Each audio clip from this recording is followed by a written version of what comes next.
Washington State Cougars down the field in a hurry. Perfect 5 for 5 from Falk, the sophomore QB from Logan, Utah, originally a walk-on, and now Eric Powell for the PAT. A 7-0 start for Washington State in their second Sun Bowl trip. Coming right out of the backfield on this play, just in there and back the other way, crossing the backs. Oh, this is the first pass earlier in the drive, coming down the middle of the field. This is what got it all started. And then coming the backside, the back coming out of the backfield, one back guy misses a tackle, and all of a sudden, 7-0 Washington State.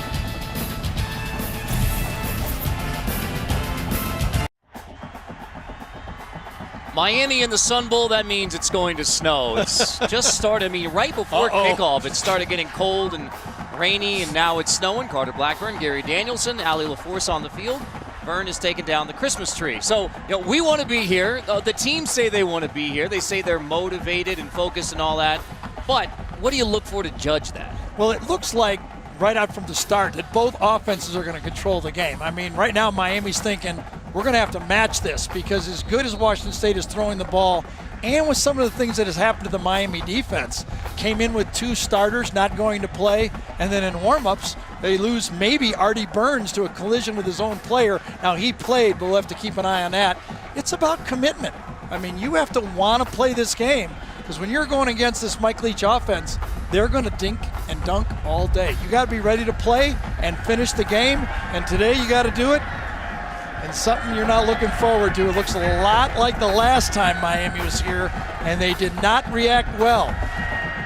Notre Dame hammered them in that football game, and weather very similar. Opening drive touchdown for Washington State in just 2 minutes, 19 seconds. Now Miami football, and Walton slips out of a tackle, knocked out of bounds as he crosses the 30-yard line. So we will see the Miami offense with Brad Kaya, the true sophomore from LA, lightly recruited by the California schools. Miami offered him early. He's started since day 1 of last year as a true freshman.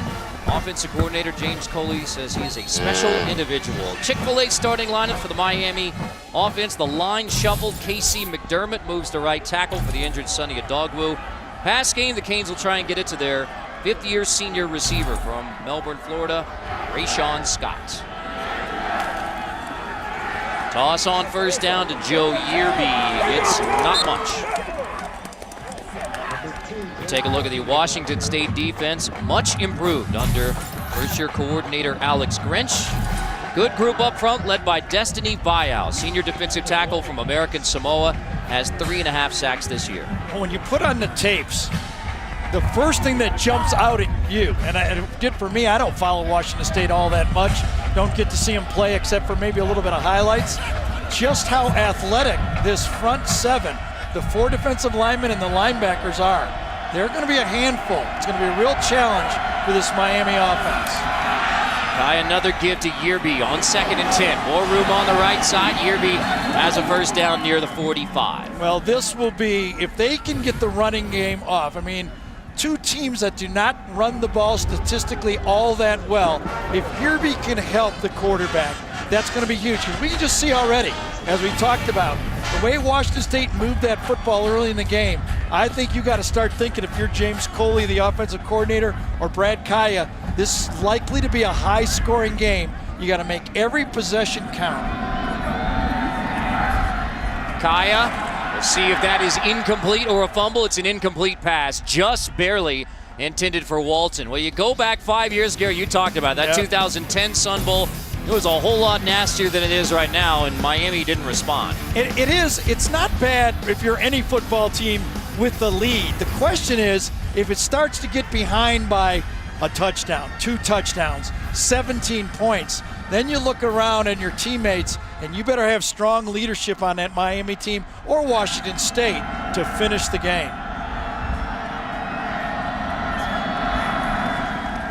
Kaya on 2nd and 10, back to Yearby. Falling forward, pushing the pile for 5 right at the 50. Yeah, it was right before kickoff. We knew this weather was coming. Right. It's a question of when.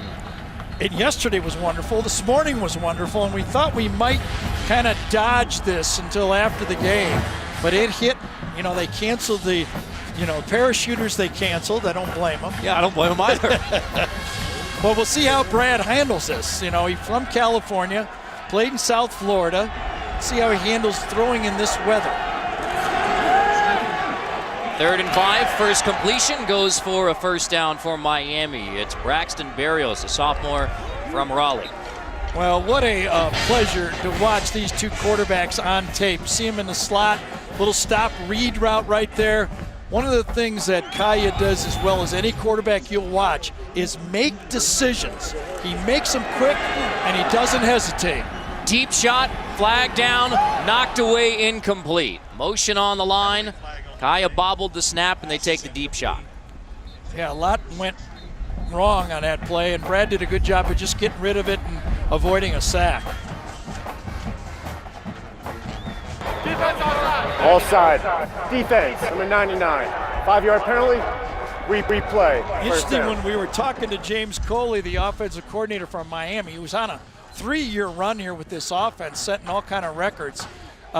He said that they've gained over 500 yards this year on plays just like that when the defense has jumped off sides, kind of like an Aaron Rodgers in the NFL, have really taken advantage. And that's the thinking of Brad Kaya. He knows when he can take a big play.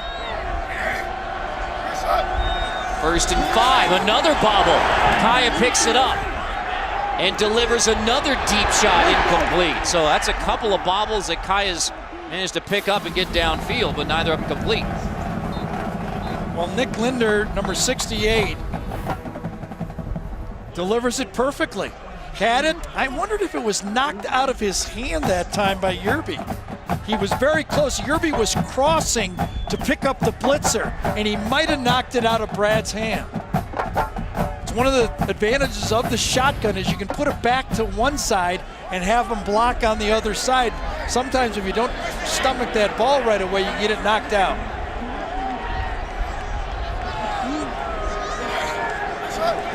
Kaya under center now for 2nd and 5. The toss, Yerby straight ahead to bring up 3rd and short. Palacio, one of those solid ends for Washington State, makes the tackle. Well, there's no tight ends for Washington State, so let's watch a little tight end play. Here's number 23, Christopher Herndon. Watch, end of the line of scrimmage, just takes his man easily, and that's why they're able to get to the corner on the play. Opening drive from Miami after Washington State scored in 2 minutes, 19 seconds to get it started. Kaya 3rd and 3, gives Yerby pushback. It's a tackle for loss by this aggressive Washington State defense. Not sure who it was inside, but great penetration.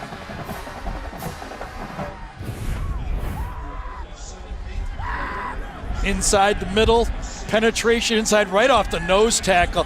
I believe it was Hercules Mataafa, number 90 or 50 that made the play. It could have been number 90 as well, but that's the type of penetration. You know Mike Leach is going for it on 4th down, so you might as well go for it on 4th down if you're Larry Scott. Kind of no man's land, right? Yeah, it is. So 4th and 3, Kaya from the shotgun with 4 wide. Delivers enough for a first down. Miami converts on 4th and 3. Stacy Coley makes the grab.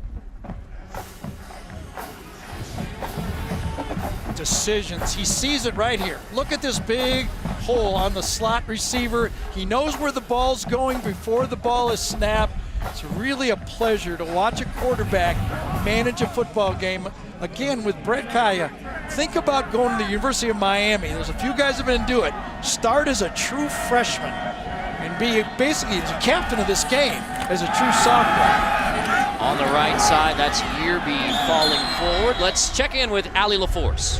Carter and Gary, so much for the name Sun Bowl. That's been the joke down here on the sidelines, but I gotta say I'm really impressed by these two football teams. They were celebrating the snow. It came down so thick that the players were picking up the chunks of snow and showing each other and saying, hey, look, it's the first snow of the year. Some of these Miami players even told me they have never seen snow before. So guys more happy than anything.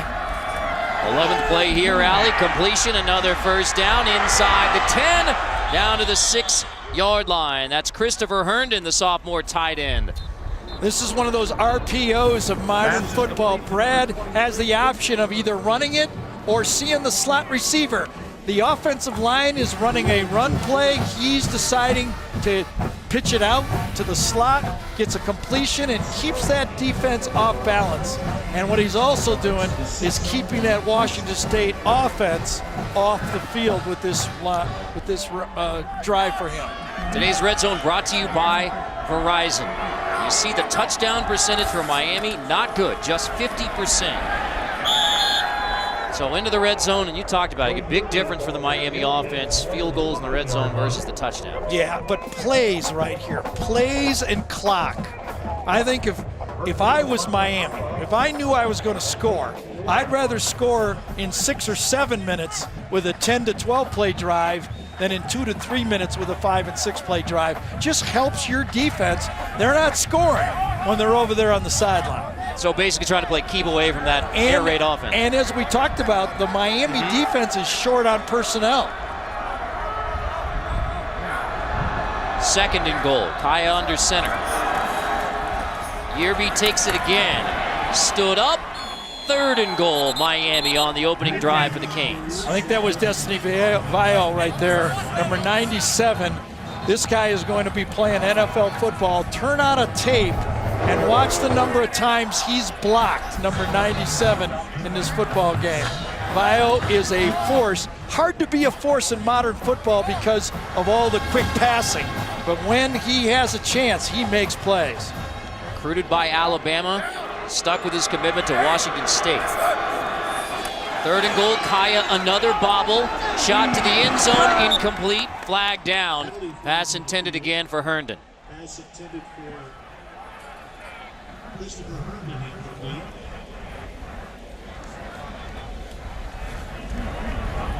Referee Jerry McGinn from Big Ten on the offense. Pass interference. Offense, number 11. Penalties decline. 4th down. You can see it's one of those pick plays to the outside. It was actually the outside man that time. That was Rashawn Scott that actually had the penalty. That was, I don't know, a little bit of an unnecessary ticky-tack call in my mind. He really wasn't picking anybody that had the play. He was really just collisioning the guy. And they're going to go for it.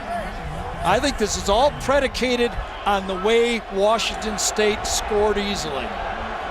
Larry Scott is saying field goals aren't going to be a big help. Well, now they might have to go field goal. Previous play is under further review. Oh, before the penalty.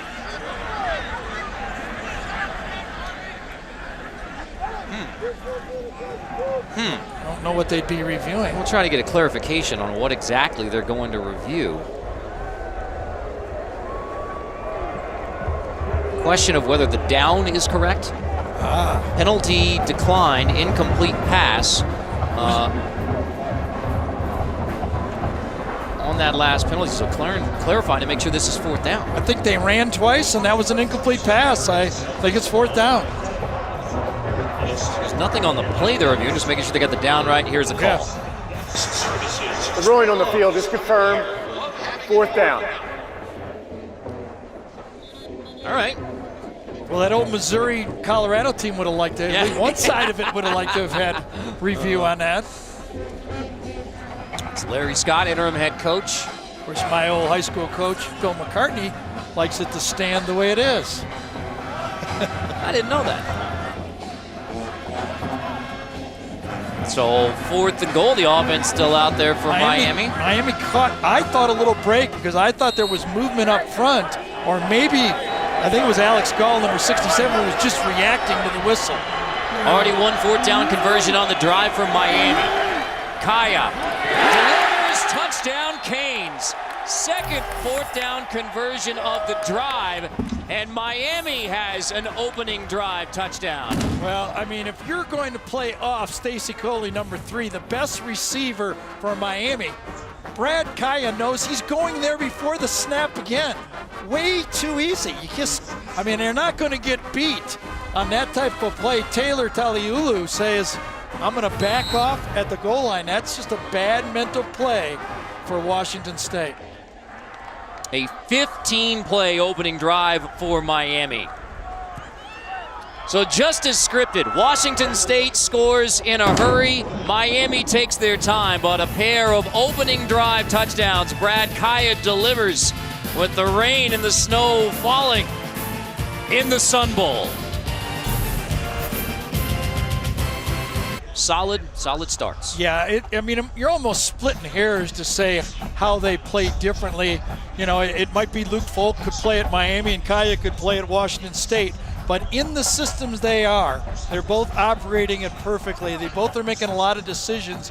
I think it's a little harder for Falk because he has to pull back. He has to be 70-75% or that offense isn't going to work. Brad Kaya can use a lot more weapons, and he's doing a great job of it. Falk averages 38 completions a game, most in the nation, 54 pass attempts a game, average. And, that's really going to be the number in this game. It's going to be about 50 passes. What does Miami do with them? I think, Carter, if the Washington State passing approaches with 50 attempts, 400 yards, 8 yards per attempt, bad news for Miami. If it's closer to 300 yards, 6 yards per attempt, good news for Miami. It's both ways. Washington State one way with 400, 300 Miami. 7-7 early in El Paso. Both opening drive touchdowns for Washington State and Miami, so 7-7. We see Luke Falk, second drive, sophomore from Logan, Utah. Originally walked on with the Cougars. He's had a couple of head injuries, but cleared to play 2 days after the last regular season game. Chick-fil-A starting lineup, Washington State offense, the two big question marks for the Cougars, both in the lineup. All-American tackle Joe Dahl back after missing 4 games with a foot injury. So is Gabe Marks. Record-setting receiver suffered a nasty-looking leg injury versus Washington, but quickly bounced back. I have to admit, I'm surprised. I thought Marks that might be a month injury. You sprain an ankle like that, but he's back, and that's good news for the Cougs. Falk was 5 for 5 on the opening drive.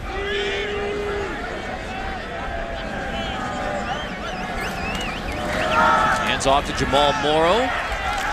This gets a couple. So we take a look at the Miami defense. 24 takeaways by the Miami defense, 6 of them on interceptions from Artie Burns, the junior corner from Miami's Northwestern High School. And all eyes on Artie Burns to see how that pregame injury affects him.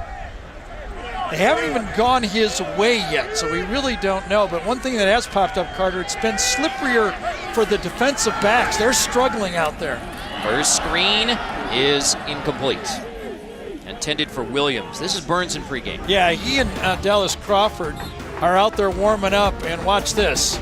Right into each other. And Artie's good enough to say the Washington State cheerleader right there was, she wasn't cheering for that injury. Let's put it that way. No. So Artie Burns has been clutch, second team All ACC, and you talked about how they don't have much depth on defense anyway. Losing Carter is a big thing. We talked to Mark about that.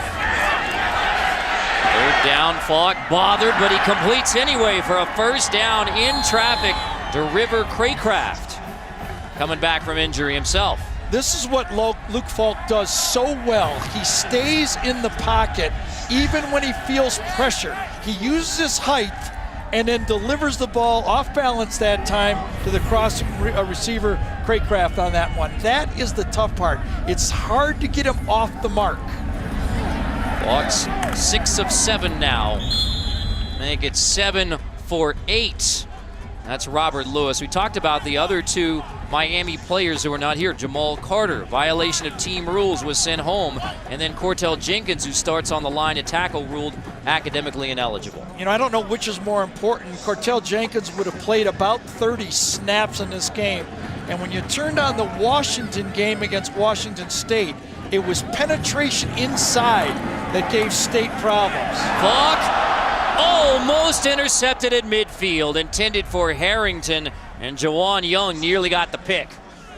Well, Harrington gimmicked him that time. Usually they break outside. This time he faked outside, slipped by Miami.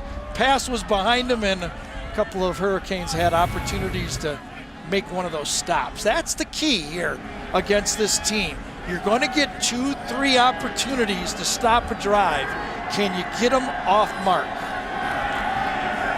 On 3rd and 7, Falk hit as he throws. Pass is...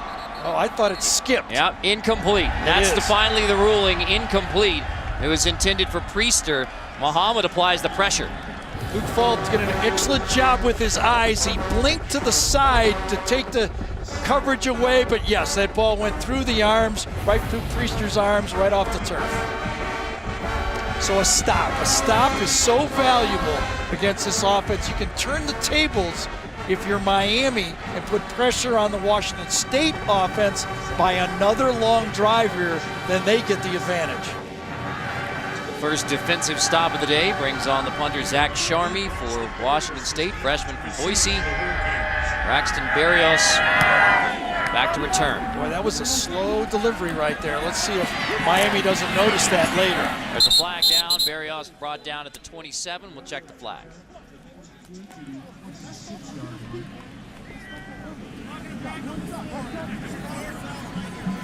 Hey, let's go! During the return, legal block in the back. Return team, number 4, 10-yard penalty from the spot of the foul. First down. Miami has the most penalty yards per game in the nation. And that is the first on Miami. But the Canes defense turns up the pressure on Falk and the Cougs and gets the football back in a 7-7.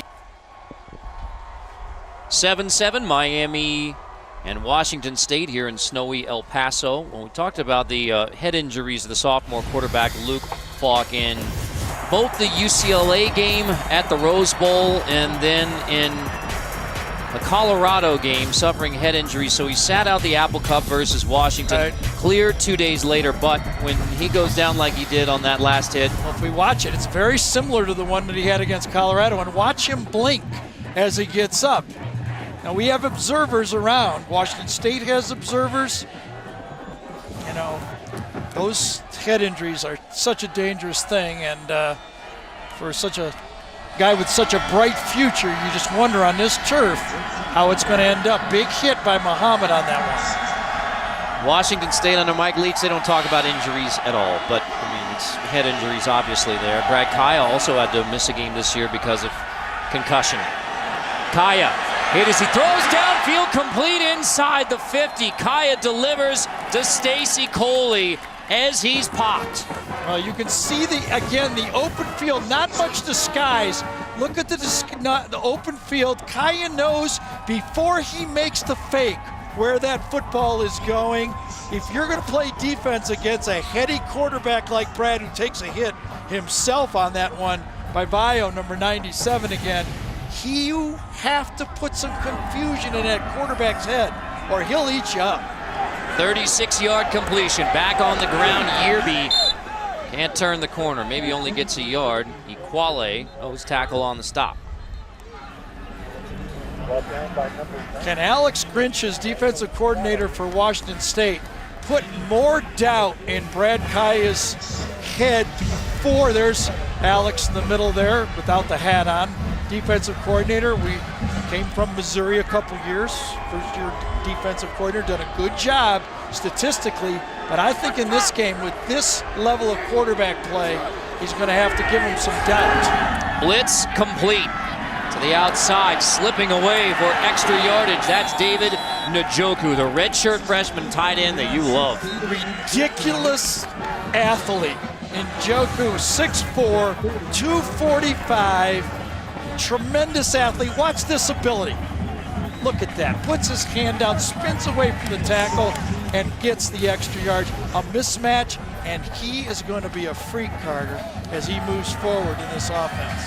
National high jump champion in high school. He's always said football is first. He went out and set record in the high jump of the ACC with his sweats and a visor as on. As a hobby.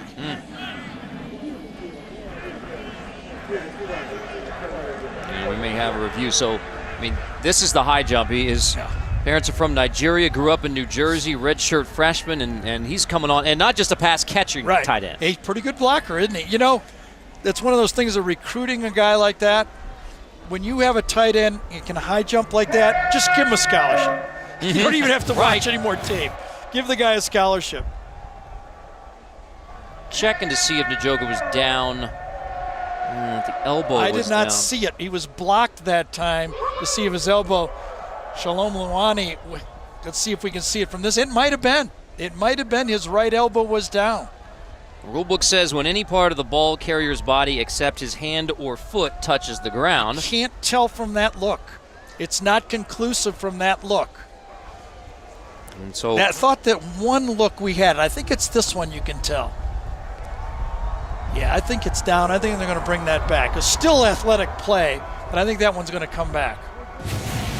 a reminder, in college football, it's the sole discretion of the replay official, Bill Simons. So consulting with the referee, Jerry McGinn, but it's the call of the replay booth. And if they are going to bring it back, have to determine where it is, how much time is on the clock, and all those things. Yeah, that's where all the writing comes in. And Njoku's going, I don't know where it's going to end up, but I made a good play on that one. 21st catch of the year. I mean, you talk about a contrast in styles between the offenses. You pointed out, Yeah. You're not going to see the tight ends anywhere on the Cougar sideline, but you'll see them all over for Miami. And this is what's so key about leadership. I mean, this is Brad Kaya's team. When you go out to practice, he's, that great leadership obviously from the coaches, but you got to have somebody on the field that can transition. He's in charge. Like all the great Miami quarterbacks, Kozar, all those guys that been through there. I mean, you have players, Vinny Testaverde, you have the quarterback being the leader, and he's right in that mold. That's why we talked to the offensive coordinator, James Coley. He says, special individual. Yeah. Coley was on him early in recruiting and really thought, maybe this guy doesn't have all the pub of a Southern California guy like some others do, but he says, I like him. I'm going to commit to him, and they offered him a scholarship. Kaya honored it even when the California schools came on him late, and since day one, true freshman year, has been a leader for the Canes. And listen, this is an ultra ego program here. You better be a strong leader to be on this team. After the reception, the runner was down at the 44-yard line. It'll be third down at the 44-yard line. Well, that's a good job by the replay official using his ability to stop the game, using the replay, and that's why you got to get it fixed. It looked good, blocked by a couple of angles. There's no way the officials on the field could have seen that. So now we've corrected it. We've got 3rd and 5, 6, 7. A couple more guys that give me help. I was blanking out. Of course, Jim Kelly, Gino Torretta, Craig Erickson, Ken Dorsey. They all had that leadership during Gene, and they all took advantage of it. You got to have it from that position. And Miami could have 2 more years of it from this guy. The true sophomore from LA, already more passing yards than Kosar and Testaverde. Going to hand it off to Yearby on 36 on the draw. Good block. Yearby spins for a Miami first down, and he keeps rolling inside the 35. Well, Njoku got the big catch on the play before, and he's going to come up with a crackback block on this one coming back right now. Gets around the corner. Now watch him come back and get the block. Beautiful on Pallur, number 47. He gets the block. So he got his yards back by doing it a different way. And right after you can talk about, all right, there's tight ends out there who are just pass catchers, but not this guy. Well, he just fits the mold. I mean, that's a guy that you can build an offense around. Walton takes the toss. Mark Walton, the freshman from Miami's Booker T. Washington, dropped for a loss. It's Parker Henry, the junior nickel. Yeah, Parker Henry will line up all over the field. He's one of those guys that he was a walk-on in this team, running back in high school. He's one of those guys that you just, wherever you put him, he's going to make plays. Very valuable football player. Plays like a strong safety, outside linebacker, nickel, whatever you want. He's all over that front. Alex Grinch, and by the way, it is the day after Christmas, and Alex Grinch is defensive coordinator. We will not be making any. Well, if it's coming from anybody, it's going to come from you. No, then it's coming from Allie. Well, yeah. Vern would be all over that, though, I'm telling you. Packing up the tree. Flag down, and And delay game coming. Delay of game. Offense. 5-yard penalty. 2nd down. You know, as we look at, let's talk a little bit about head coach Larry Scott. 5-2 since he's taken over. You can talk a lot about, you know, we have, about Brad's leadership. But I thought what this guy did, coming in, walking into a, program that's under duress. 5-2, they've had a couple of tough losses, but he's managed it. And I think he's done a good job with this football team. Kaya 2nd and 18 behind him, and what a grab. Reaching behind to haul it in, Mark Walton. Terrific grab by the freshman running back. Yeah, and it might have been tipped on the play. Walton right down the slot from his back's position, getting inside. I thought it was tipped, and he caught it as well. And boy, this time, remember Washington State tried to get the same play, and it didn't work. And this time, Miami makes it work. You're right, Gary. It looked like Calvin Green got a hand on it, and then Walton made the adjustment in flight to make the grab. Wow. What a catch at the end of the first quarter with the score, Miami 7, Washington State 7. We'll return to El Paso after this message and a word from your local station. Opening drive touchdowns for both Miami and Washington State here in the 82nd Sun Bowl in El Paso. Well, you saw that last grab by Mark Walton at the end of the first quarter. Yeah, this is what a quarterback has to do so well. Instead of just drilling this ball in here, he actually puts a little loop on it, a little bit wider on the play. Because if he'd have thrown this ball straight at the receiver, that would have been eaten up by Calvin Green. It was tipped anyway, and a great catch. But if you just line drive that ball in there, that could have been intercepted. And that's a lot of snaps. That's a lot of experience, knowing to get that ball up high where you can know those kind of linebackers from out of your vision can make plays. You saw Walton hobbling a little bit coming away from that play. 1st and 10 Miami. That was the last play of the first quarter. Play action. Kaya to the end zone. Knocked away, and it is... They say it's intercepted. Intercepted by Washington State. Pallure comes away with it off the deflection. Picked off by the Cougs. I think it was Rashawn Scott, number 11, that should have had this touchdown. And I think from the back it was Charleston White that made the play. Should have been a touchdown. Got to catch this ball. It's flicked away at the last second by White, and it ends up being a touchdown. A touchback. What a play by White. Yes, beautiful. Closed on the ball, didn't give up with it, and Pallure hangs with it and makes the catch. Pallure stays in there, and the best thing for Washington State, not only of a turnover, but a touchback on the same play. That is a tough one. That is a turnover that could have been 7 points and should have been 7 points for Miami. 1st and 10 from the 20. Scott couldn't make the grab. White knocks it away. So Peyton Pallure, the 4th generation Cougar, ends up with the interception. So give it right back to the Washington State offense. Luke Falk, who is 7 for 10 to start, handing off to Jamal Morrow around the left side. So Morrow with the start. Remember before we started this game, we talked about, all right, both teams have talked about being motivated for this game, but which team is motivated? What do you think? Don't you think it's equal? I do. And that's fun because I think both teams are moving the ball. I think part of the history of Miami, and I think that Larry Scott's done a great job, is said, listen, we don't want to do what that last team did to come in here. And having it happen to a Miami team before, I think they're a much more ready football team to play. Larry Scott talked about that attitude, saying it is intolerable. Yes. We do not allow any of that discussion around the program. And Wicks gets the first down. And you talk to everyone around the Sun Bowl, they say, boy, has Miami been great, gracious, and happy about making this trip 5 years after they came and snowed and they lost the blowout to Notre Dame. Well, this is a football team that a lot of people thought might make that next step in the ACC this year, especially with a veteran quarterback. Plenty of weapons at wide receiver. They've done well running the football. The biggest question mark was the offensive line. That's where they had to come through. Martin goes in motion. The handoff goes to Wicks. Fumbles the football. Miami gets it right back at the 30. Scooped up by Dion Bush. A turnover by Miami, and then the defense gets it right back. I think it was Smith, number 57, that had the big hit on the play from behind. Bounce out, he's coming from the back end of it. Watch him get the hit from behind. It's usually what happens on these fumbles. It was Smith that got the hit, and then it's scooped up and basically back-to-back turnovers on the play. And now Kaya and the offense get it at the 30 after nearly having a touchdown knocked away. Bush scoops it up, so that gets Miami back to plus 13 turnover margin on the year. Let's see if they go back to Rashawn Scott now. Senior player makes, what could have had a catch, doesn't happen.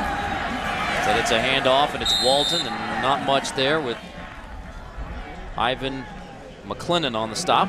Well, with Washington State defense, they come at you from so many different angles. Guys that are safeties are in there rushing the quarterback. It's you really have to pick your spots and keep your rules in front of you, because this Washington State defense comes at a lot of different angles. See the numbers a whole lot better, including takeaways. They only had 8 takeaways last year. Now 22 this year. Oh, dropped again, Scott. He did come back to him. I mean, great leadership, great plan. Give a lot of credit to James Coley, the offensive coordinator.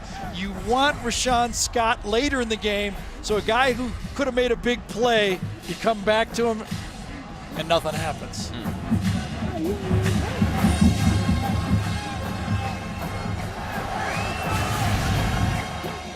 You read anything into the cold? I mean, I don't know. It doesn't. I think the wind may be a factor a little bit more than the cold. It doesn't feel that bad to me. I don't know. It's on 3rd and 10. Kaya steps up, hit as he throws again to the end zone. Incomplete. Intended for Waters. Good coverage again by Charleston White, number 4. Made the play the last time, and this time on Herb Waters, he makes the play again. He's not got him blanketed, but in man-to-man coverage, that's about as good as you can expect. He was there. He forced a perfect throw, and even if it would have been, they might have been able to stop it. It's in between here. I wouldn't mind handling the ball to my quarterback. It's into the wind. I don't, they've got a good field goal kicker, obviously, but might as well just tee it up and let your quarterback see if he can find 10 yards. It'd be a 47-yard field goal attempt from here from Badgley, but instead the offense stays out there for now. They're gonna call a timeout here and get a plan. Clock was running down. So Larry Scott takes a timeout. Will the Canes go for it on 4th down again? El Paso, Texas, the 82nd Hyundai Sun Bowl, 48th year on CBS. Let's go back to the 4th down conversion. Right, they're 2 for 5 on 3rd down, but 2 for 2 on 4th down. And decision maker and quick decisions has been the key. I mean, Brad Kaya's pocket awareness is, we're just marveling about it up here in the booth. Going against the wind here, he's been, on target with the football. It's really not bad thrown into the wind, Carter. Maybe sideways gives you a problem when you throw it to the flanks, but upfield it shouldn't be a problem. On 4th and 10. Ooh, that's a tough throw right there. Check down. Walton makes the grab and only gets a yard on 4th and 10. I don't like that one. That ball's got to be forced downfield. You have to almost live with an interception in that way. That's a play, an aggressive, Ben Roethlisberger is not dumping that ball off right there. You got to force it, and if it gets picked off, you just got to make a tight throw in this situation. I played with one of the best in Cleveland, a Miami Hurricane quarterback, Bernie Kosar. He would not dump that ball off on 4th down. Luvu makes a great stop. Open field tackle, and finally Kaya and Miami thwarted on 4th down. Cougar ball. Couple of touchdowns, a couple of turnovers. We're tied 7-7, Miami, Washington State. Well, Mark Richt will take over as head coach of the Canes tomorrow. Quarterback at Miami from 79 to 92, backing up Jim Kelly and Florida State assistant coach, and then the 15 years at Georgia, including 2 SEC championships. Mark Richt joins us now. So, Coach, other than the obvious on the phone, it's your alma mater, what was it about the Miami job that you were excited about? Well, it's just a great place, number one. Miami is an awesome city. The university is beautiful. And, I just think there's a wonderful opportunity to really do some great things there. They've been in the Coastal Division, or at least in the ACC, I think for 12 years now, and haven't had a chance to, for whatever reason, haven't won the Coastal, but really looking forward to the challenge of trying to get there and make it to Charlotte for the championship game. Coach Gary here, I'm wondering, did you call in because I didn't include you in the list of all those great Miami quarterbacks? I can't believe that. I think the Lord knew I was going to coach quarterbacks and had me surrounded by great quarterbacks throughout my career, but I wasn't one of them. Yeah, I named them all. I forgot you. I apologize for that. That's no problem. But Coach Rick, as we get second down here for Washington State, I mean, the last conference title in the Big East, we know all about the past success as the screen goes to Morrow. Miami was ready. Morrow just gets a yard. But, I mean, how do you take the good program coming off of NCAA sanctions a few years ago and make Miami great again? Well, I think it starts with recruiting. We've got to do a great job in the South, in South Florida. Obviously, Coach Snellenberger, way back when I was there, declared Miami the state of Miami and was going to recruit very diligently in that area, and I plan on doing that. But there's a lot of great players throughout the state. There's a lot of great players in the Southeast that I think would be very interested. And then if would you not take another Jim Kelly from Pennsylvania or Vinny Testaverde or Bernie Kosar from Ohio and all that kind of thing? So there'll be great players all around the nation that are interested in Miami. Obviously, Brad Kaya is a great player from California there. So we're going to do a national recruiting. We'll recruit nationally as well, but we've definitely got to make hay at home. Well, watching these two quarterbacks, Coach, I mean, Luke Falk just poured one in on your Canes, but these two guys, pretty exciting quarterbacks. We were together in the SEC, did not have really this type of caliber quarterback this season. You've got an exciting one you're going to coach next year. Oh, Brad's a tremendous player, but he's a tremendous young man. He's exactly what you're looking for as far as leadership's concerned, and a guy that just loves the game of football. So I'm really looking forward to working with him and the rest of the guys. One quick question about the future, Coach. I know you've talked to a lot of players and probably assistant coaches. Do you have your staff, even though it's not announced, is it done? Is it all, in your drawer ready to go and get started after this game? Well, it's close to being finished, but there's a lot of decisions that have been made, and there's a couple more to be made, but the great majority of it, I'm in pretty good shape right there. Coach, thank you very much for the time. Congratulations on the return to Miami, and we'll look forward to seeing your Hurricanes teams in the future. Thank you so much. Mark Richt, who takes over head coach of Miami. So it's one of those awkward bowl game situations where halfway through the year, Al Golden gets fired, Larry Scott, interim head coach. It's a Sun Bowl tradition. Tamales on Christmas. Yeah, exactly. Interim head coach, yeah. Al Golden was here last time. It's just Sun Bowl tradition. Well, we were a little worried about Luke Falk, but he delivered that one in there. His best pass of the game, right in the gut of that Miami defense. Wicks picks up the first down for the Cougars. So 1st and 10 as Washington State gets rolling again. Remember a fumble on the last possession. Excuse me, Carter. You mentioned Joe Dahl, left tackle, playing in this game, one of the key spots. When you turn on the tape, the Apple Cup, that was a big loss. I mean, young players had to play left tackle. I think it was Andre Dillard, number 60 in the game, and that was a spot that was missed. A couple sacks and pressure all day on Peyton Barber from that position, the backup quarterback. A pass almost picked, intended for Don Williams. It was Rayshon Jenkins who got a hand on it. We were talking about that playing a lot of zone defense for Miami, keeping their eye and keeping the receivers in front of them. That's the game plan for Miami. Walk on 2nd down over the middle. That is complete at the 20-yard line. That's Tyler Baker, the senior Ole Miss transfer. Make it 3rd down. Well, Mike Leach is quirky. He's different. He's got his own ways of doing things. But if you embrace it, you do have to embrace it if you're a quarterback or a receiver. He's going to get you a lot of yards. Exciting offense. He's either has the smallest penmanship or the smallest game plan in all of college football. He must Tiny preach- writing. Tiny. A little tiny. bitty letters. I think he has like 6 plays. He goes, okay, run number 4. Here's number 4, and it's incomplete. Looking for the slant to Williams. Little high that time. That's one that Luke Falk would like to have over those incoming routes to those guys. You got to get them down on the body, man-to-man coverage. Ball was overthrown, and the team that goes for it as much as anybody in college football will go for it on 4th down. Why not? This will be the 37th time Washington State has gone for it on 4th down. Only Purdue has actually gone for it more on 4th down. So 25-36, and now we go for it for the 37th time this year. Usually with 2 backs, they run one of them out of there in motion on 4th down. Let's see what they do. No, different motion this time. Marks goes in motion. Falk over the middle, tries to jam it in there, and he does. Yes, he Craycraft.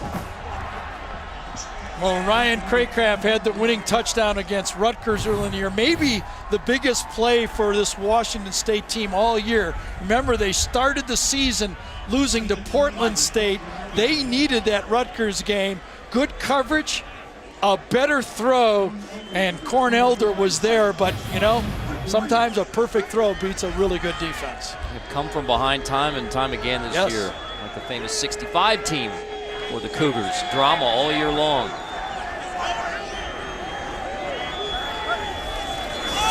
Falk on 1st down, going to hand off. It's Gerard Wicks. There's going to be a holding penalty on this one. This is going to be moved back 10 yards. I think it was Cole Madison, number 61.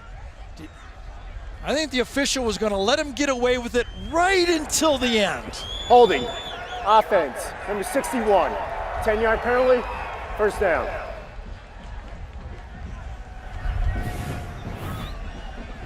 There he is, right in the center of your screen, 61. Hooks. He's got him. And Chad Thomas just at the end where he reaches out, and you see that stretched out jersey, and not going to get away with it. If you hold early, you can get away with it. You hold late, you're in trouble. Well, not a good time to bring it up because they just got penalized, but you like the way Washington State has run the football this year. That is the biggest difference in their team. Obviously, a more experienced Luke Falk, more into the system, more experience, but they have a different dimension now with their running backs. Keeps you off balance. 1st and 20 after the penalty. Falk, time in the pocket, dumps down. Gabe Marks makes the grab. Goes hurtling to the 15. Marks, who is coming back from a leg injury, not afraid to go over the top to get a couple more. Remember when Brad Kaya had the dump off on 4th down, and we said, Brad, can't have that one. Well, this one on 1st and 20, that's a perfect decision. You look downfield, you buy time, and you make 8 or 10 yards on the play. Nice pocket. Falk, it is going to be incomplete. Intended for Williams, couldn't hang on. I think it was Rayshon Jenkins that time, number 26, coming up and getting the pop. You know, I thought the 2 defense, he looked like he dropped it before he got hit on that one at second look.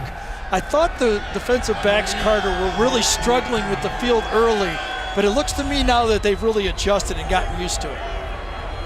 Miami's DB's really closing strong on these throws. Red zone numbers brought to you by Verizon. Luke Falk in the red zone. 0 INTs versus 26 TDs. Falk scrambling. He will be dropped near the original line of scrimmage. Quan Muhammad, the sophomore outside linebacker, brings him down. I don't really know if he had anybody to go to on this play, but 3rd down and long, have perhaps a field goal attempt in your pocket when Muhammad from behind gets Luke Falk. You know, I think if he gains 4 or 5 more yards and Muhammad doesn't make that play, he may go for it on 4th down. But from 4th and 10, you got to go field goal. Even Mike on. Leach goes for 30. He's had 2 blocked this year. Oh, bad snap. Fossum gets it down, and Powell boots it through. Credit Caleb Fossum with a solid hold. Yeah, best catch of the day, don't you think? Yeah, he didn't fumble it either. Fossum plays a multitude of roles for Washington State, but early in this one, the hold by Caleb Foster, making sure Powell boots it through. Yeah, and Powell has to concentrate. He sees it out of the corner of his eye. He knows it's a bad snap. He sees it, and he has to have confidence, and it works. Nice job. Powell boots it through. Washington State, home of Super Bowl 50. The 82nd Hyundai Sun Bowl, 48th year on CBS. It's 10-7 Washington State. Carter Blackburn, Gary Danielson, Allie LaForce. Chilly El Paso got cold right before kickoff. You know, but the two, I think the head coaches, Mike Leach, Larry Scott, and the two quarterbacks, if your quarterbacks aren't cold, you can't be cold. That's the rules. Did you abide by those? No, I used to say that all the time. If I'm not cold, you're not cold. Kickoff from Eric Powell, who had the 30-yard field goal. Walton will begrudgingly take a knee in the end zone for the touchback. Time to take a look at our Home Depot tools for success. Well, we saw it probably in replay. Not a lot of people saw it live, and we've seen it a lot of time. It's the 8 lateral play of the year. Crawford to Elder, to Johnson, to Walton. Back to Johnson, over to Brady, back to Elder, to Crawford, and then to Corn Elder, who I'm going to nickname from now on. Corn Elder, from now on, will be the Colonel. Yeah. Put it together. The Colonel, get it? Yeah, Corn? yeah, I like Okay. it. Oh, you know what? Second reference, I got it. Yeah, great. Second reference. That was my job. That's all I had to do my last 3 years in the NFL was to give. Here it comes. Kaya takes on the sack. outside. At the 16, Vial leads the way, along with McClellan. Yeah, Trevor Darling. I mean, this is a young offensive line. And this time Darling steps in a little bit too far inside before he gets to McClellan. McClellan gets around the corner. It was just too short of a corner that time. Trevor Darling was helping inside, and by the time he got back out again, it was too late.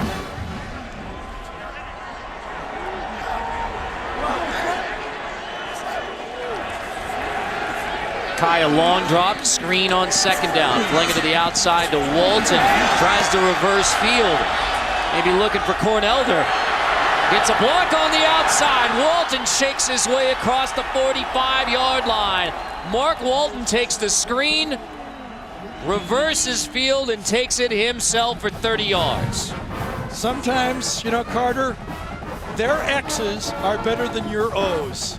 And on this one, that Washington State defense had pursued, they had it stopped, and Mark Walton, the true freshman from Miami Beach, Booker Washington High School, makes the play and made a beautiful play. He's had a great catch and now a great screen run. Straight ahead, Walton again, bouncing outside. Walton shoved out, gets 2 more. We check in with Allie LaForce. Gary, you said earlier you didn't think it was that cold outside. I'm here to tell you that I completely disagree. You're It's from freezing Ohio. down here. You're from Ohio. And I'm from Ohio. And this is the first time I've seen snow all year, and it's happening in Texas. But I'm glad to see that you living in Florida hasn't changed you. By the way, in Miami right now, it's 81 degrees, so it should be no surprise that the Miami sidelines has heaters going. Players are fighting each other for who can stand in front of them. Washington State, though, they have no heaters on their sideline. They're toughing this one out. Note the preparation by Allie. I mean, had the hood, had the gloves. That's because she's from Ohio. The weather changes every 5 minutes there. Yerby takes it on the draw, dropped at the 50. Number 2, Joe Yerby, the ball carrier, tripped up at midfield after a gain of 3. Well, Yerby takes the draw play, and you just need one good tackle, and as Liani that time makes it from the Shalom. This is a hard one for me. Shalom Luani. Got it? I mean, is that it's, right? Yes, the junior from American Samoa ruled this fall at Washington State, but Shalom Luani. Yeah, seven of them, right, from the American Samoa Islands, and a big part of this football team that Mike Leach has put together. Joe Salavea, the defensive line coach, is a legend in American Samoa. Well, and a great history at Washington State with Jack Thompson, too, getting started. Samoa. That might be a fumble. They're going to call it incomplete, rule it incomplete. So a break there for Miami. and a stop. And Alex Grinch, the defensive coordinator for Washington State, as you see them, again, great decision by the quarterback. He's got an opportunity, but he did not have it under control. He says the goal of our defense, Alex Grinch says, is create possessions. And what he means by that is there's two ways to do it. Win on third down and get them off the field. You create a possession, or you create turnovers. Two ways to create another possession. Taliulu knocks it away from Njoku. That was shanked right Sure out, almost out of was. bounds. Here it goes out. It's going to go down as a 23-yard punt from Vogel. I thought the Washington State punter was slow and Miami would make a play, but this time it appeared that the Miami punter took a little too long, and he was, that was just all him. You know, I'm not cold. You're not cold. Looks like the punter's cold. Oh. Vogel is cold. Washington State from the Pac-12 leading Miami from the ACC. Time for our Aflac trivia question. Who is the only person to be a head coach at both Washington State and Miami? Your hint is those weren't his only two coaching stops. Ah, this one was a slam dunk, but I'm a little older, so I remembered this. Well, I got it too. So it is a slam dunk. Ooh, high ball again. High throw again. Intended for John Thompson.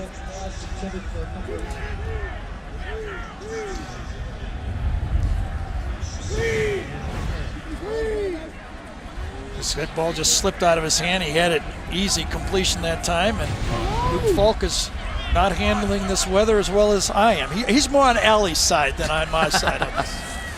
Give him that hoodie. Morrow straight ahead. Morrow almost slips away from Dion Bush, who had the fumble recovery. Well, that's the key of playing against these type of spread teams, the air raid teams, tackling in space. And if the Miami safeties continue to tackle well, they've started out strong, and if they continue that way, they had that first drive, I thought they were not playing in sync with the field. But since then, they've settled down. 3rd and 5. Falk dumps it, complete. Ooh, we'll see, check the spot. We'll also check the flag. Priester, he's short of the first down. Now we'll look at the penalty marker.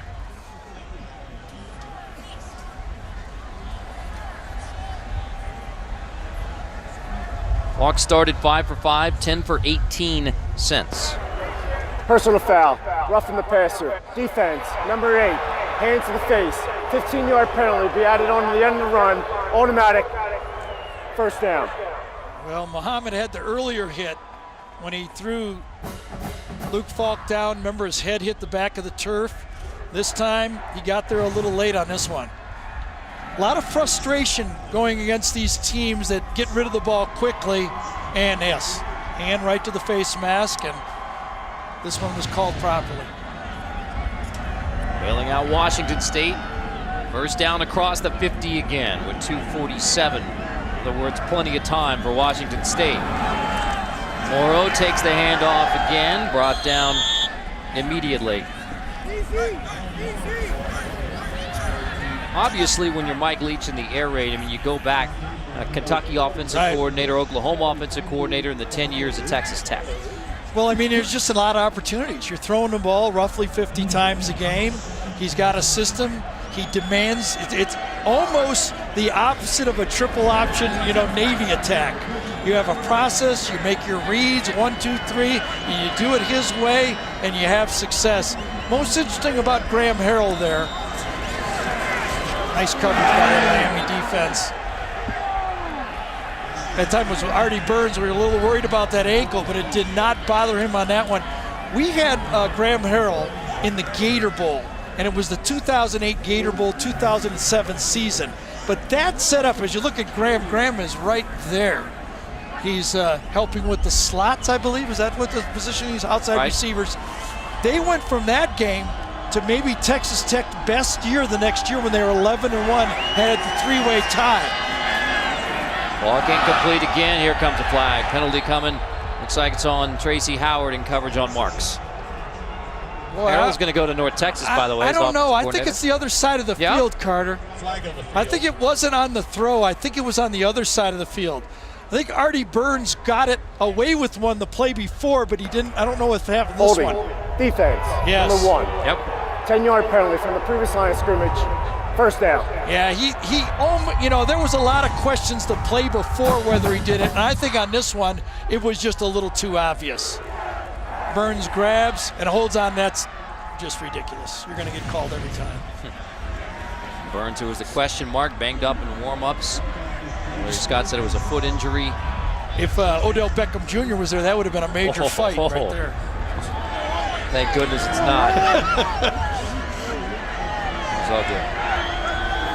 Oh, safety blitz. On 1st and 10, Wicks runs away from it, pushes to the 31. We talked to Mike Leach, including about the 2 years out of coaching. When you asked him about, all right, well, how was the 2 years out of coaching? He said, quote, other than litigation, it was a pretty good time, including his work as an analyst with CBS Sports Network. And let me tell you, everybody, he has not forgot about 2009. He thinks someone owes him money, and he keeps talking about it. We didn't even have to bring it up, did we? Law degree from Pepperdine, and he's going to litigate that one as far as he possibly can. Gives it to Morrow. Morrow trying to stretch it outside, has a first down. Knocked out of bounds by Johnson. I thought he guessed wrong. I thought Morrow took it inside a little too fast that time, but he actually ended up setting up Robert Lewis's block, number 15, on the play. I thought if he'd have just run for the first down marker, he'd have got it. He stepped inside and then got away with it. So first down from the 25 now for Washington State. Field goal on the last drive. Yeah, it's a big stop here or touchdown either way, because remember, Miami gets the ball to start the second half. Falk, time to throw once more. Got it in the end zone. Touchdown. Gabe Marks from Luke Falk. Yeah, we talked about Luke Falk's earlier throw right up the middle. This one was just as good. This one from 25. It's just the seam route right down the middle right there. Everybody runs it.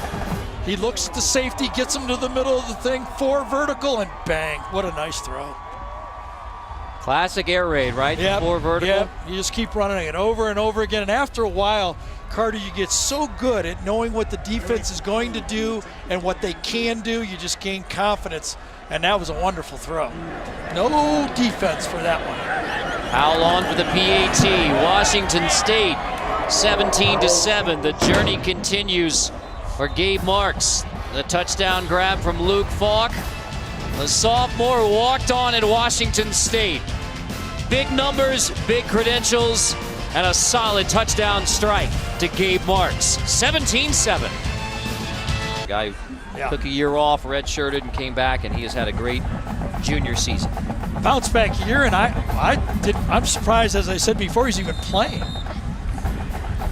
Nasty leg injury in the Apple Cup game against Washington. A big question mark, but he's out there and makes that touchdown grab, 25 yards. Marks 2 catches in the game, including that TD. So a pair of touchdown passes for Falk. Miami will get it back. 2 timeouts, minute 10.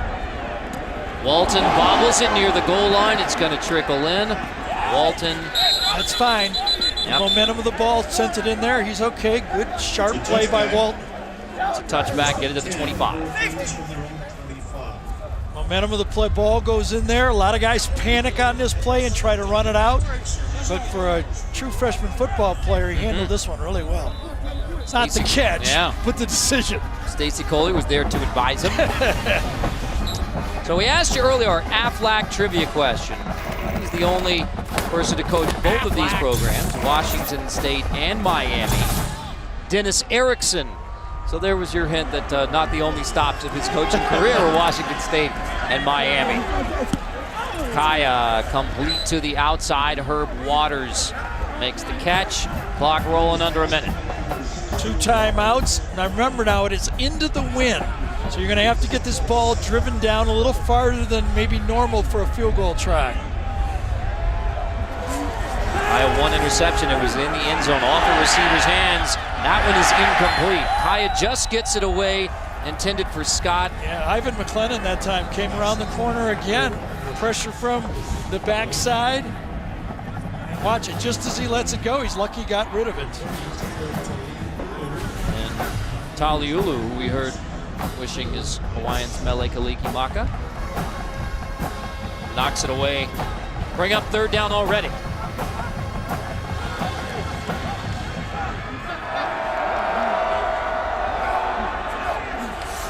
Low snap. Kaya brings it in, takes the sack back at the 19. Time 34 seconds. State, too. With the last punt only going, what, 23 yards? 23. 23 yards. This is a real opportunity that Washington State could finish off a wonderful finish off to a half. Miami started out, remember, with a 15-play drive. And since then, they have, what, 18 plays? That's right, 18 offensive plays. Jeez. Mata, Afa, and Paulo get the sack. Washington State gets the foot. All day, baby. At least he's layered up. Vogel, who had that bad punt the last time, hits this one at the 10 into the wind, and it is going to come back the other way again. Oof.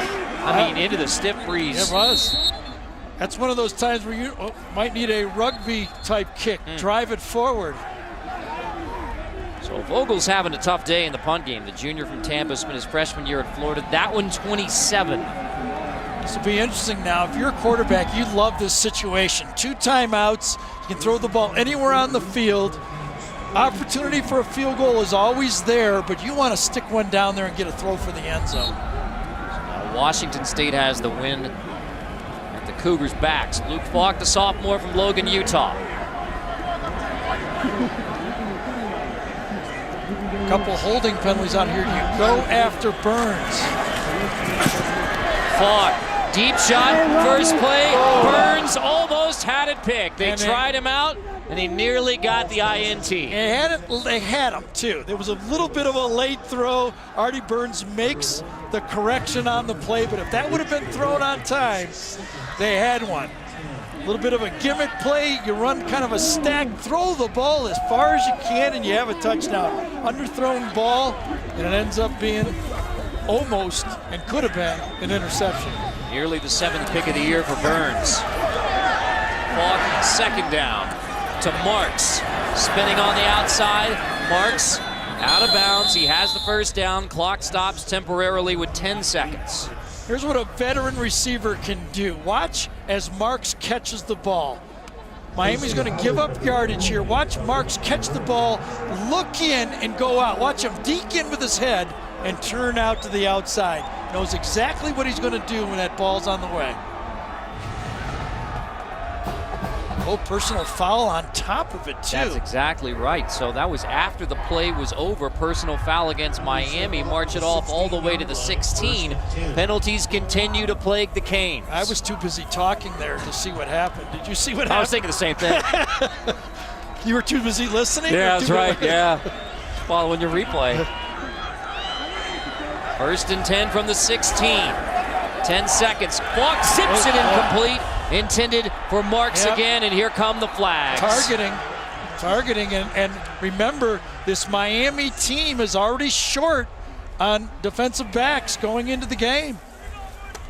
Because if that targeting penalty is upheld, then that's an ejection already. 26, Rashawn Jenkins is a guy. Jamal Carter sent home. Watch him, middle of the screen, right behind the goalpost. Well, he left his feet, he launched, and I know you're trying to make a play, but that's the one we want to take out of this game. Personal foul. Targeting.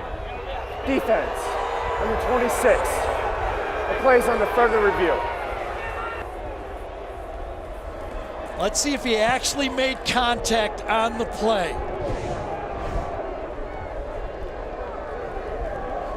Can we see it from this angle? I'm not sure. I don't think he got. I thought the receiver was taken down. I don't know. It was not helmet to helmet. Right, and it doesn't have, by the letter of the law, the forcible contact of the head or neck area of the defenseless opponent with a helmet, forearm, hand, fist, elbow, or shoulder. He got it with the forearm, though, and watch his head snap. Now, I think the fact that he launched as well, I think he's going to be out of the football game. You know, and the other part of that rule, when in question, Yeah. it is a foul. And listen, we've been dealing with this now for, 3 years? You got to learn. You can't take that shot. And now he's going to really leave his team short. It's going to be very difficult now for Miami to go 6 defensive backs the rest of the game. Against the air raid. After further review, the ruling on the field is confirmed. Number 26 has been disqualified from the game for targeting. Half the 15-yard penalty. It will be half the distance to the goal, automatic first down. And it also is going to mean Jaquan Johnson, number 4, a true freshman, will have to step in and play more football. We have a couple other names that were Mark D'Onofrio said might play, but he wasn't really excited about playing them. Really, it was defended perfectly from the outside on the play to make the deflection. And there he is, Jaquan Johnson in the game. First and goal, pass incomplete, leaving 3 seconds for Washington State. Johnson there in coverage. They immediately attack Johnson. Now do you kick? And here comes the kicking unit with 3 seconds. Yeah, this was, from the shotgun, you're only going to have 1 throw. If you went from under center, you might get 2 throws if you do it quicker, but a gift 3 points is a gift 3 points if you're Washington State. Talk about a gift. It's back-to-back drives now. Washington State has had 15 yards given them by Miami. Yeah, but Cougar fans are saying there's no such thing as a sure thing on a field goal after they missed the one to beat Stanford. Stanford, after Powell had made 5 of them in that game. 25-yarder here. Snap down, Powell's 25-yarder is through. So with the help of the Miami targeting penalty, a 20-7 Washington State lead. That is 63 penalty yards on 6 penalties against Miami in the first half. Actually, in that drive, it was a 4 punt and 2 roughing penalties. 1 roughing and 1 targeting that really led to the chip shot. 20-7 Washington State on Miami. Started the third quarter here in El Paso. Moments ago, Allie LaFleur spoke with Miami interim head coach Larry Scott. Coach, 6 penalties were very costly in that first half. How did you address those at the half? We just got to clean it up. We got to play smarter football. I love the physicality and the speed we're playing with. We just got to play smarter. And that's the big thing, and that's what's going to take this second half. Smart, fast, physical football. Hey, a lot of these players have never seen snow before in their life. Does this weather affect your game plan at all? Not at all. Not at all. We just got to play our style of football. Thank you, Coach. Good luck. Thank you. Larry Scott has talked about how the number 1 message he wants to instill to his team and his time as the interim head coach is you have to respond to adversity. And they've been through their fair share. Yeah, it's snowy and cold the day after Deal Christmas. with it, right? Yeah. Deal with it. Came here to play football. Eric Powell, who had the field goal just before the half to put Washington State up 20-7. Short kick. Walden grabs it at 5. Walden across the 25. He's an exciting football player, isn't he? Across the 35-yard line with a true freshman Walton. And, well, if we didn't, point it out already, yes, it is snowy and chilly here the day after Christmas. I'm not feeling any colder, really, to tell you the truth. Still feels kind of nice to me. Yeah, nice, balmy sun. I'm dealing with it. I'm really just dealing with it in my own way. And how about the fact that Miami was 5 years ago, snow, a little bit of a different environment, but against Notre Dame. I'm blaming this on you. And it now snowed last year. Right. You were here. It snowed this year. It's definitely you. I think the message is right, though, from Coach Scott. Play ball, right? I mean, nobody's going to back down. And you know who's laughing the hardest right now? Yeah, it's Vernie. Yeah, there exactly right. He's got a little Pinot, a fire. He might not even be watching. Wishing Vern our best. Yerby's ridden out of bounds near the 50-yard line. So the first half we teed it up with the quarterbacks, Carter, and Luke Falk did what he does. I mean, he's going to throw for close to 400 yards, and he's on track. Brad started out better, had the drop, though. That drop touchdown pass turned into an interception, and the finish, the late finish by Washington State, and as Allie talked to Coach Scott, the penalties at the end of the half especially were huge. I think Miami has to clean up their punting game, too, by the way. 23 and a 27. Play action. Kaya on the rollout. Heaves it to the sideline. Incomplete with Pallur applying the pressure. Well, you could see the way the game started out. Miami was in control of the football game, throwing the ball. But it seems to me that the Washington State defensive line has been putting more pressure on him as the game is worn on, and that's why they rolled him out to try to throw the ball. And you're not surprised by that, No, the Washington State pressure? Not at all. I said when I turned on the tape, you know, I kind of thought I knew what I'd find, the passing game. I did not expect this active and athletic a front four. Low snap, Berrios takes it. It was the Wildcat look with Yearby taking the snap and then handing off on the sweep to Berrios. And as you look at where Brad Kaya threw the football, you know, it started off good for him. A lot of throws to the right, little short throws. He had a couple deep balls. I think the drop pass in the end zone, you know, good play on defense, yes. But that's a huge play. That's a big play in this football game. Turned into the interception after the quarterback started out dueling. And there is Walton to the outside, slipping away, finally dragged down. Late flag again, though. 31. Look, Montalvo finally makes a stop. Thrown inside, and unless it's one of those hands to the face, the Miami team may be backing up. Indeed. Obviously a problem with the referee, Jerry McGinn's microphone, but the 7th penalty against the Canes. Yeah, Stan Stobar, number 5, it looks like is making the play from behind and grabs on the play. It's on Pallur. Yes, see that? He grabs Pallur on the play, and that's a good call. He just went into halftime, did Coach Scott, and said we can't make those plays. And by the way, that is one area where the cold can kind of get to you. As you know, when I've been playing a lot of ball, is you get a little lazy. You start feeling sorry for yourself, and you just don't take the proper footwork. You want to make your block, and you do it kind of halfway. Yeah. I was going to use my normal phrase, but it won't work. Screen on 3rd down to the 47 for Rashawn Scott. Interesting call here. The way they're punting the ball. Do you just go for it? No, they're going to punt it. Well, the wind factors in on the punting decision as well. So, and we told you, I mean, it was a crisp, sunny morning when you come over to the Sun Bowl, and then right before kickoff. So it was kickoff was at 12 Mountain Time. So you see it starts to go down, and then the rain and the snow starts rolling in. I mean, I think it got colder during halftime. Did for me. Vogel, who has struggled so far for Miami, gets off. Nice end-over-ender there right there. Awesome. Grabs it inside the 10. Wrestled down as soon as he grabs it. So Fossum brought down, and Washington State with a 20-7 lead. So Miami unable to put points on the board on their opening drive. Snowflakes in the Sun Bowl day after Christmas.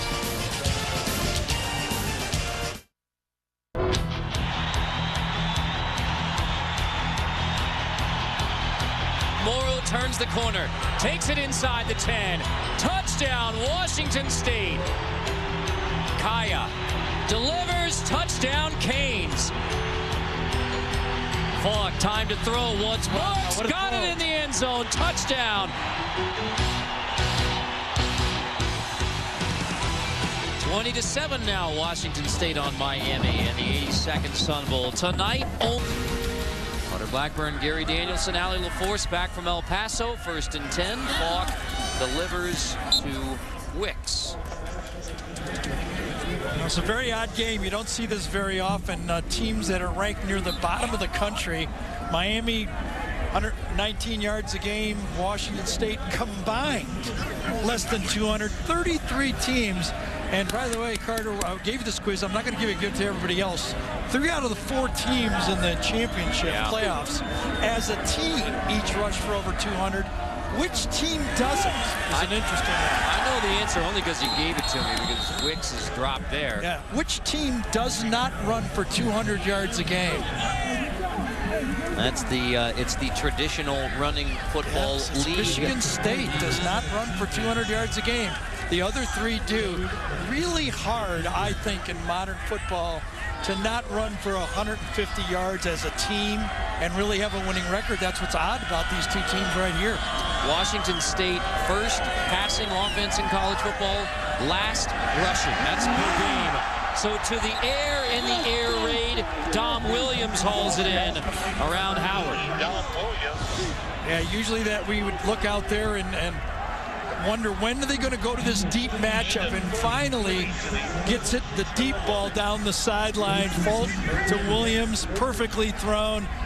Decent coverage, but when you're that good at throwing the football like that, you have to get completions, and he did. Screen incomplete, intended for Marks, and somehow messed that one up. The quick passes seem to be harder than the downfield throws. You look at, we saw Brad Kaya, now here's Luke Falk. Kind of a typical passing chart for a Washington State quarterback. They throw a lot of balls, 10 yards and under. They force the defense to move up, and then they gouge you deep with the throws in between. Part of the running attack for State is their passing attack. Second down pressure coming. Play to the outside, screen the other way. This is Priester, a sophomore from St. Petersburg, who spent his freshman year at Clemson. So we talk about Washington State running the ball a lot, but when they do it, they're effective. Look at that. They're 117th ranked, which is dead last in college football, but they do a good job when they dial it up at 13th.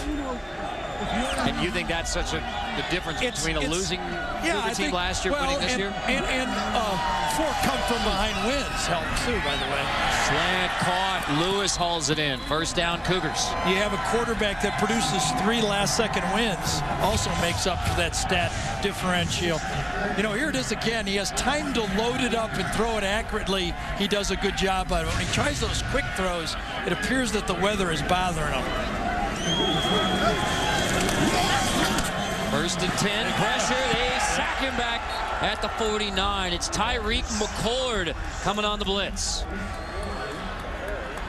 Well, you'll see Muhammad, Harris, and McCord all come from different angles to make the play.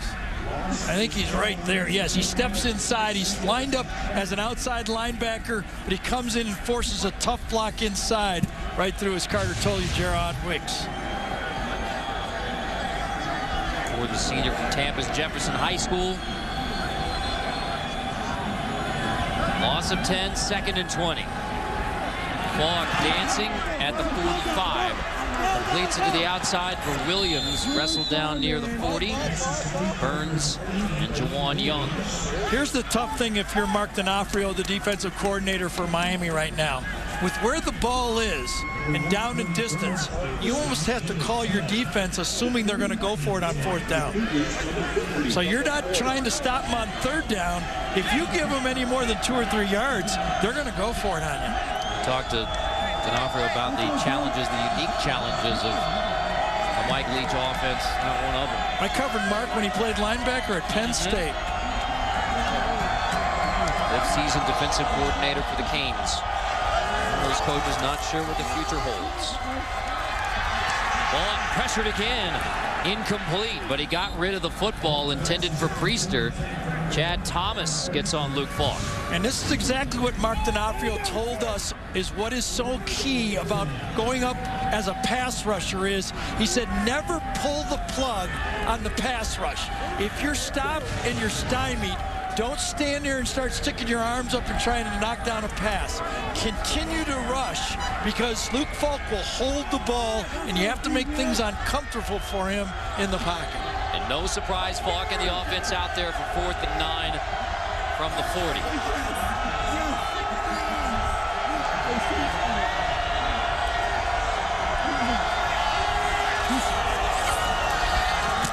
Time to throw. Incomplete. Almost picks, but a 4th down stop by the Miami defense. Deion Bush nearly got his 2nd takeaway. Well, I'll tell you, Deion Bush reads these plays about as good as I've seen anyone. Middle of the field, he's reading the quarterback, and he saw the crossing route, and he just guessed it, and he guessed right. He really was playing the 1st and 10 marker as well. So the defense is stepping up to begin the 3rd quarter in El Paso.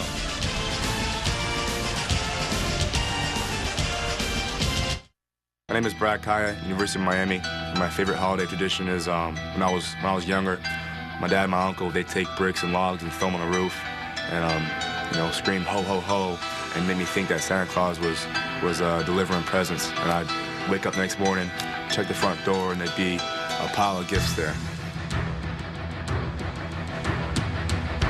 Our pal Aaron Taylor pulled a pretty good one too. You can dig that one up if you want online. But 20-7 Washington State here on Miami. By the way, our producer Craig Silver, the Sun Bowl legend, 25 Sun Bowls now. Our director Steve Milton, 15 years directing the Sun Bowl here in El Paso. Miami takes over at the 40.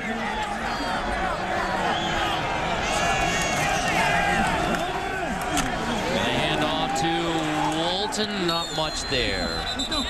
Over the years, 60 Minutes has reported a lot of mob stories. Watch some of the most memorable on a special edition of 60 Minutes tomorrow, only CBS.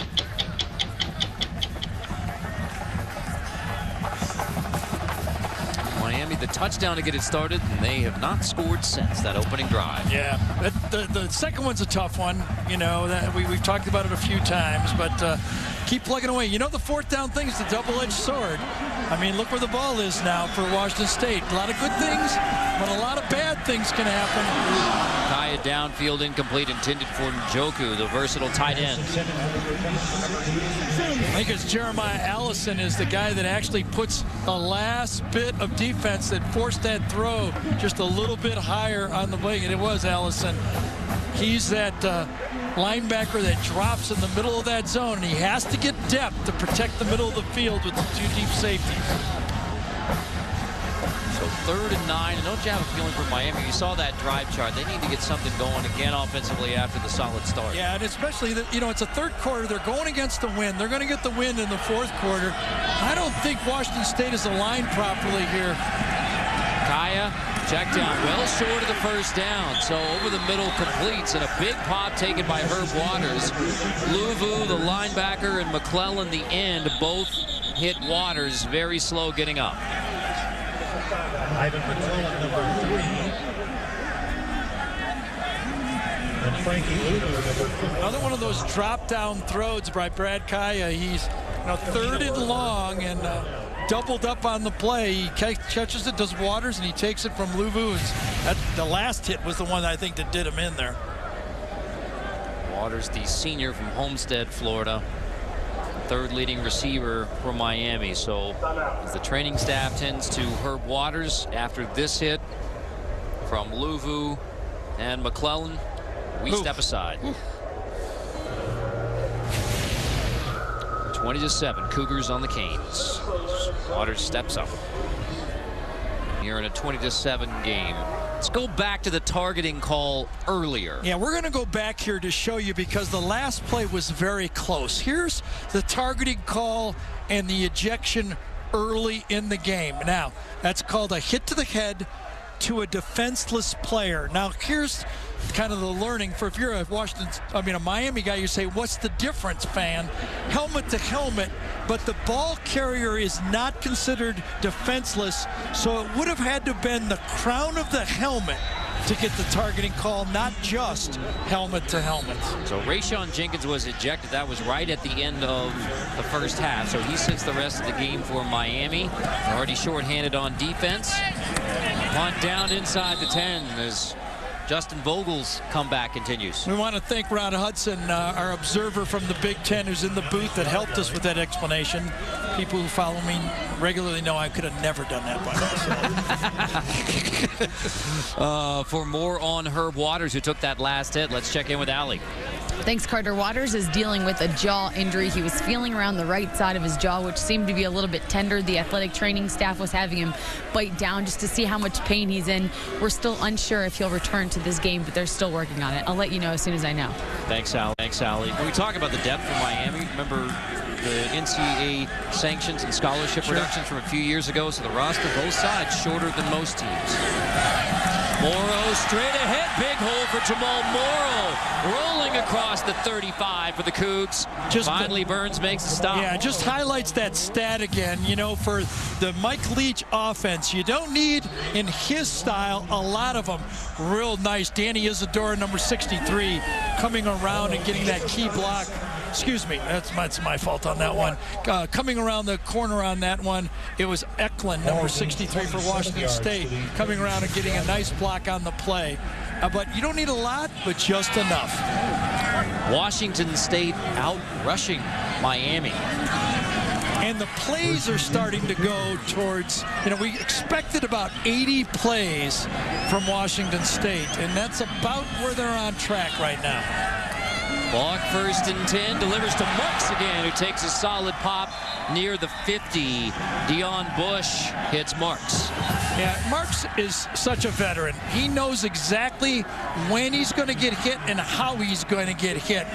Clamp on the short routes. He knows he's getting the ball, and he protects himself. Watch after he catches it. He knows he's going to get it, and he protects himself to live another day. At midfield, screen on the near side. That's Morrow again with blockers ahead. Morrow picks up another 1st down. Bush finally makes a stop, pickup of 11. Gunnar Eklund's going to give me another chance to get this one right. I did not get him the first time, but I'm going to get him this time. Number 63 is going to fold around and get the block on the screen. Watch him. He comes back and gets Kendrick Norton on the play. Boom, and that really, and then out in front, he gets Middleton with the block that Carter was talking about. 2 blocks, and that makes the screen go. Falk over the middle, complete. That's John Thompson, the junior, makes the grab. Carter, this is where it's really going to test the resolve of this Miami football team. When it's close, when things are going well, it's easy to really play hard. Now, scores going against you, frustrations building up a little bit. You had a guy knocked out of the game, on a targeting, and they're chipping away on you. It's almost like, and a great play to the outside that time. Martin, and he is dropped immediately. Talking about tackling in space, that's McCord. Yeah, absolutely. Tyreek McCord, number 17, takes on the blocker and makes the play at the same. Actually, just shoves right into him. John Thompson got beat on that one. And Thompson with half the tackle there. Yes, exactly. The back half. 11th different receiver that Luke Falk has completed a pass to. DeMaurice Martin, a true freshman. Interesting thing about Miami again here, as Washington State substitutes right there, Miami just doesn't have the bodies to substitute. Got nobody to come in. 6 passes, 11 different receivers.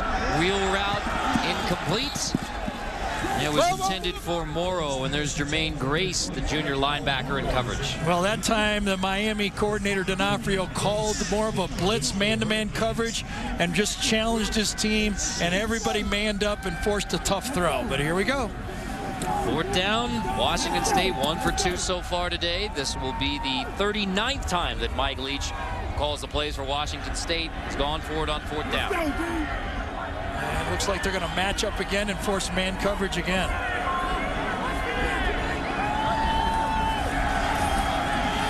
Falk on 4th and 6, almost picked. Intended on the outside for Robert Lewis. Corn Elder nearly got it. The Colonel made the play. Had the slot and guessed on the out route, and he guessed right. He was betting that ball was going to the outside. He undercut it, and if the ball was thrown a little better, he might have had it. The Colonel. Here they call him elotes, and he nearly had a pick and another big play for the Canes. 20-7, Washington State on Miami. We send it down to Allie LaForce.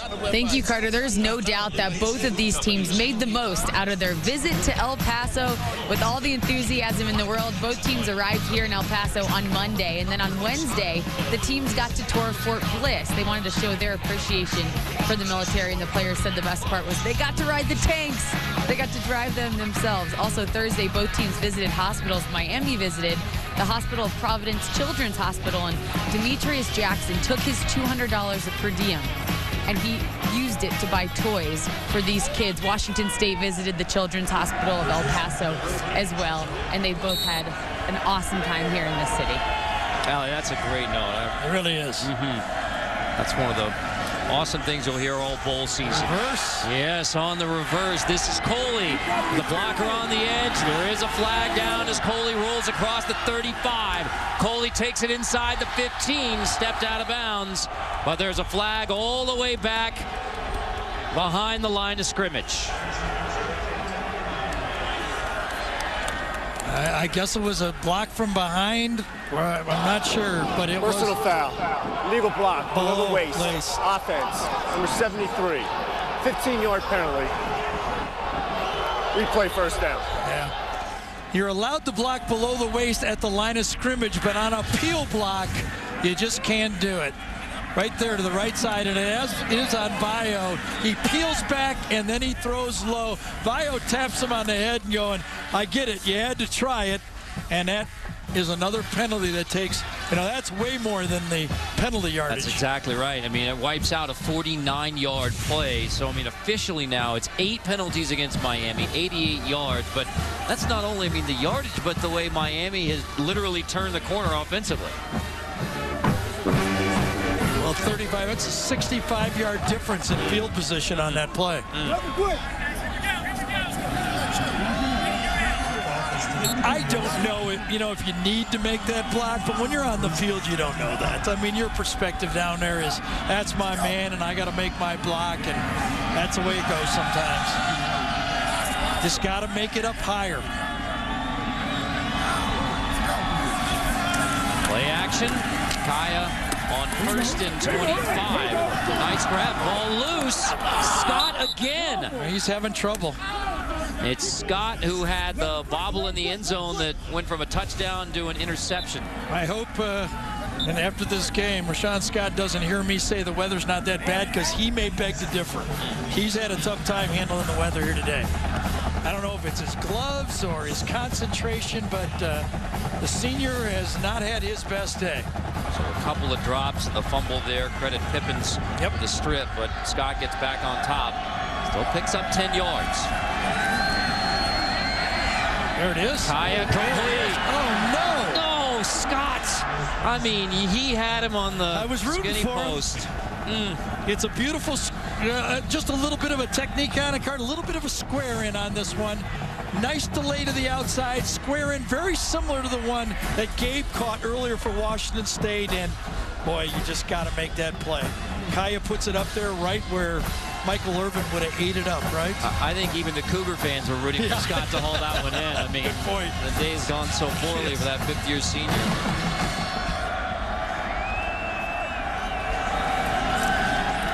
So 3rd and 15. Kaya intended for Scott again. It's incomplete. Miami wants a flag. None coming.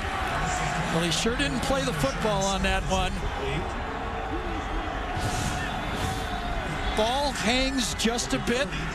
3rd straight throw, and coming across, Taliulu gets there just as the ball does. I think it's a good no call. I really do. I always say the defender has as much right to the football as the offensive player, but a frustrated Scott down on the Miami bench. That's going to be, it's going to need some pick-me-up from the teammates, the coaches. That looks like Larry Scott over there. I mean, that's... Yeah, you got to hang, though. This is where the leadership has to come in. It's still a long football game. The play to be made may still be in front of you. Vogel hits it at the 20. Awesome lets it bounce at the 35. Miami scoops it up right around the 34-yard line. So the Cougars get it back with a 20-7 lead, 3:26 to go in the 3rd. Next Saturday, part of that Hoops triple header. The Buckeye guy. That's right. Buckeyes got a big win over Kentucky at CBS. Give it to Keith Harrington. Redshirt freshman gets just a couple. Yeah, Jermaine Grace that time with the tackle, the inside linebacker, and that's an area of this defense for Miami that really has had to change. Injuries to Raphael Kirby, Darian Owens, 2 guys that with a lot of experience inside linebackers that this Miami team was forced to play without this year. Falk pressured on 2nd down, takes the sack to force 3rd and long as the Canes bring down Falk. Well, I got to give it to the Hurricane defense and football team. No backup. They're playing, they're finishing. The front seven, you saw it on the first down play, and hear that rush that Coach D'Onofrio said we can never slow down. If you get stymied, keep pushing. The key to the rush he felt in this game was not the quickness from the outside, but the push from the inside. And that was just showing up right there. Demetrius Jackson, who donated his per diem for kids' toys here in El Paso. Well, we'll see what Mike Leach wants to do on this one now. Let's see how tough he is. So 4th down, I mean... What are you saying? Yeah, I mean, the last two that gone for it on 4th down, in and downs, but those are easier ones across the 50. This one on their side, here comes the punt unit. Especially the way Miami's not moving the ball. I think, you look at it and say, okay, they got us with a reverse. Can they move the ball in a normal way? So Charmy on the punt. Miami has not scored since the opening possession, and discombobulated substitutions for Miami on the sideline. Well, they've got the right number of players out there, so maybe a bit of a panic burning a timeout on this situation, but they wanted to get it right.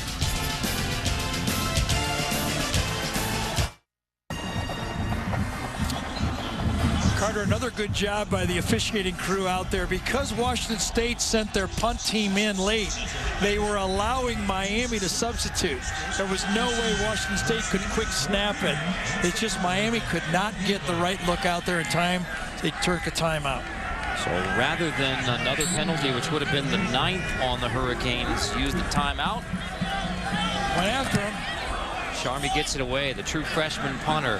Berrios backing up, dropped as soon as he grabs it. Boy, Berrios is nailed as soon as he gets it, and that is Teglovich who makes a stop.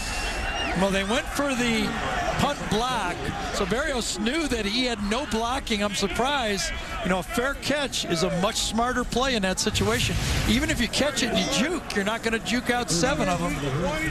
Very dangerous play for Miami. I mentioned before, Miami has not scored since the opening possession. It was an opening drive touchdown. Brad Kaya and the Canes. The second time they had it, a touchdown that should have been turned into an interception. Yeah.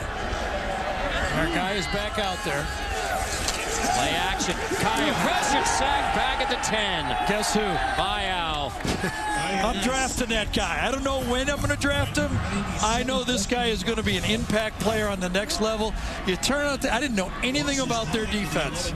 I knew after about 10 minutes that that guy could play. That's 3 sacks today by the Washington State defense, and a group up front coached by Joe Salavea, 9 years in the NFL, played at Arizona. Dick Tomey, who was a pioneer in recruiting the Pacific Islander remember players. This was a young Miami line, and that's a first-time starter, Casey McDermott, that got beat on that play. Flag down, free play, knocked away, intercepted for now. So it's picked off. The run back from McClennan is knocked out. And it's going to come back, though. I think they're offsides, right? Yep. Looked like a free play offsides. And I think, I wonder if Brad Kaya thought that and knew that and took a chance on the throw. We talked about it, part of their offense. Yes. Gamble on the play. I think it's number 99, Paolo, that's going to get it. Offsides, at least. Wipe out McClennan, the rush in, dropping into coverage in the zone. Interception for now. It's always dangerous doing this, though, because you don't know if he moved on offensive movements. There are fouls on the play by both teams. During the return, illegal blocking below the waist on the return team, number 68. Prior to the interception, offsides, 99. To wipe out the interception with offsides. Follow. We'll see what McGinn comes The legal back. block below the waist was against Miami. So the foul's offset. Replay, second down. Okay. So 1 on Miami and then the offsides on Washington I State. thought that sounded odd. That it was so 1 on each side. Replay it. There's Joe Salavea, and you can talk about Yes. the impact that he's had staying with Washington State when Could have gone elsewhere. He looks like he can play football too. How would you like to go up against him? A legend in Pago Pago American Samoa, one of the reasons why Washington State is so successfully recruited as defensive linemen from American Samoa.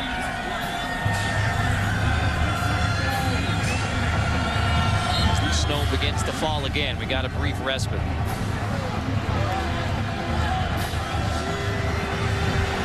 Second and 19, ticking away in the third. Kaya inside give. Yearby. It's just a couple. Luvu. And we talked about from Pago Pago to Pullman, Washington. A pipeline. A long pipeline. I mean, so much of a pipeline, these guys don't get to go home. 5,000 miles. I mean, you know, we got Miami playing against Washington State is probably the bowl matchup with the greatest distance of all the bowl games, sure, as far as distance between the two teams.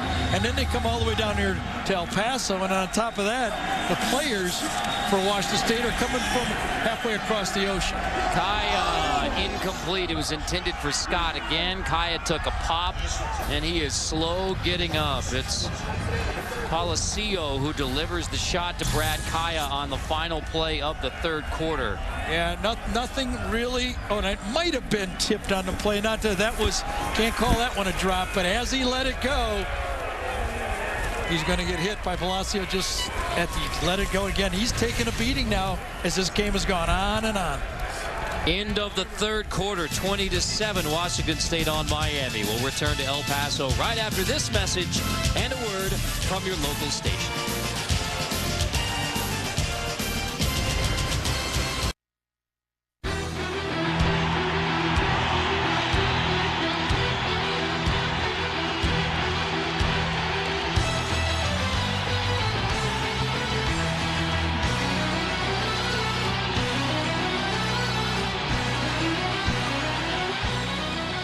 The snow is picking up as we head to the fourth quarter here in the 82nd Hyundai Sun Bowl. 20-7, Washington State on Miami. No scoring in the third, and we begin the fourth quarter with a punt. It's been a nice comeback from Vogel after a rough first half in the punt game. And now he's got the wind. Let's see if he can get one rooted out of here. It's at near the 2. With the wind backing up the 35. That's Fossum, who throws it in reverse. He's going to be wrestled down near the 26-yard line. So Fossum backed up. Start of the fourth quarter. Flag down. We'll check that here in a moment. All right, so 5 years ago was Miami in the snow when they lose the game here in El Paso. During a return, legal block in the back. Return team, number 12. 10-yard penalty from the end of the run. So a 20-7 game now. It's snowing again. What's the hope now for Miami in the fourth? I think if the Miami offense can step it up like the Miami defense, you know, they are self-inflicted. A lot of these ruins, dropping the ball, penalties, you know, easy sacks. They got to play their football the way they know they can. Get to it. They got the win now, and you know, a turnover might help a little bit, by the way, as well. But I think the Miami defense has stepped up. The problem is the Washington State defensive line has been a big difference in this third quarter of this game. Turnover each side. Fought, incomplete. Well, nearly got one there.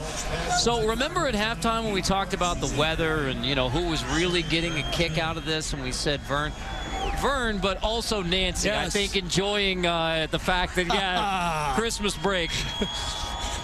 So your guess was Pinot. I guess it would maybe more Chardonnay there, looking good in Colorado. And the snow looks a little better there than it does here, doesn't it? Vern, an all-around legend and a Sun Bowl legend. So yeah, well deserved that glass. Well, Carter's doing a great job, but we still miss Vern, right? Yes, exactly. And yeah, maybe there'll be a glass after this one as well. Yeah, I'm sure there will. I think perhaps to warm up. We'll see. I mean, oh, by the way, speaking of Mike Leach and this return to Texas, Mike Leach said he used to recruit the Texas Tech days. They would recruit around the fact that they could go to the Saxon Pub on Thursday night to see Rusty Weir when they came through Austin. They would set their scheduling up through that. So, Falk complete. That's Marks short of the first down. Yeah, but 3rd and 10, and the long punt And the penalty at the end of the punt has now created, there's no way they go for this, do they? Not even Mike Leach goes for this. Not even Les Miles goes for this. Can't chew on this grass. Oh, will he? Let's see. So far today, This 1 for 3 on fourth down conversions. Now the offense is going to stay out there. Here's the gutsy call. 4th and 2 with a 20-7 lead.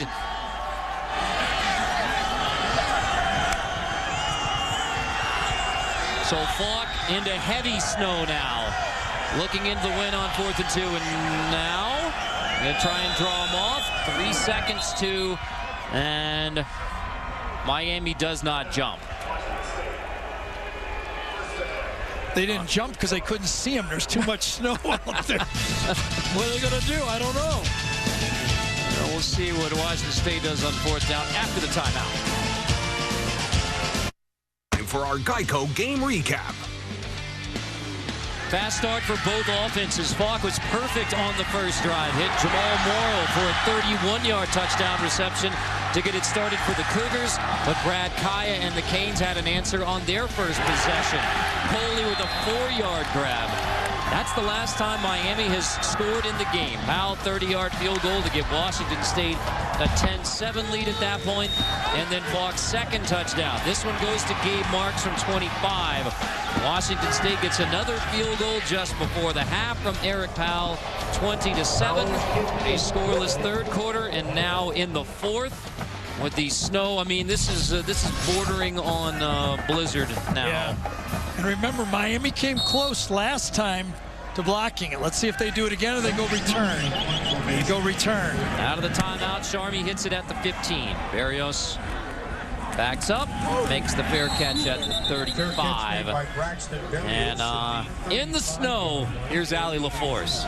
Carter, you mentioned Vern being a Sun Bowl legend. I think this guy is a Sun Bowl legend, or at least he should be, after this performance with no shirt the entire game. Rain, sleet, snow, you name it. This guy is a dedicated fan. What is your name? I'm Ben. Nice to meet you. Ben, who put you up to this, and what are you winning in this bet? Oh, nobody put me up to this. It's a beautiful day out, and I just want to come cheer on my Cougs. He's the legend. How much do you love this team? Oh, I've been here for all these games. Might as well come back for another one. Beautiful day out. Let's go Cougs. Go! Well, I no longer will complain about being cold. No. Allie, please tell me he's not a graduate of the school. Have you graduated? It's when the sombrero really comes into place. Oh, Barrios off the Wildcat. Barrios is going to take it inside the 20.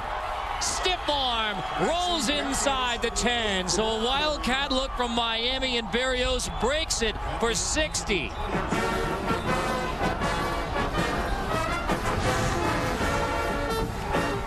There it is. Inside handoff, Coley. Barrios makes one miss. This time there's no penalties on the play. Remember the last time on first down they had the reverse. So you see what James Coley is pulling out the stops. Walton straight ahead, touchdown. The points right there. They've had a reverse called back, and then they do basically a jet sweep from the Wildcat and catch Washington State flat-footed. Quick snap, give it to him, and into the end zone. Barrios picks up 60, and then Walton takes it in, and Miami right back in it. 20-13 in the fourth. 20-13, hanging in there, and no just lay down this time for this Miami team. You know, I got to give credit to the whole coaching staff for this, and let's give credit to Al Golden for recruiting these type of players that are in this program to win it and show up for the pride of the Canes. Interim head coach Larry Scott said you got to respond to adversity. And no matter what the situation, you got to come out and win. First down, you hand it off. Barrios tried it on punt returns. He didn't get it, but on the jet sweep, he almost puts it in. And then right after it, good block by Casey McDermott to open the hole. He gave up the sack, but not there. Miami in El Paso for a bowl game in snow. It's becoming a tradition in its own right with the 2015 version fighting back. Coming up, we'll have our play of the game presented by Napa Auto Parts.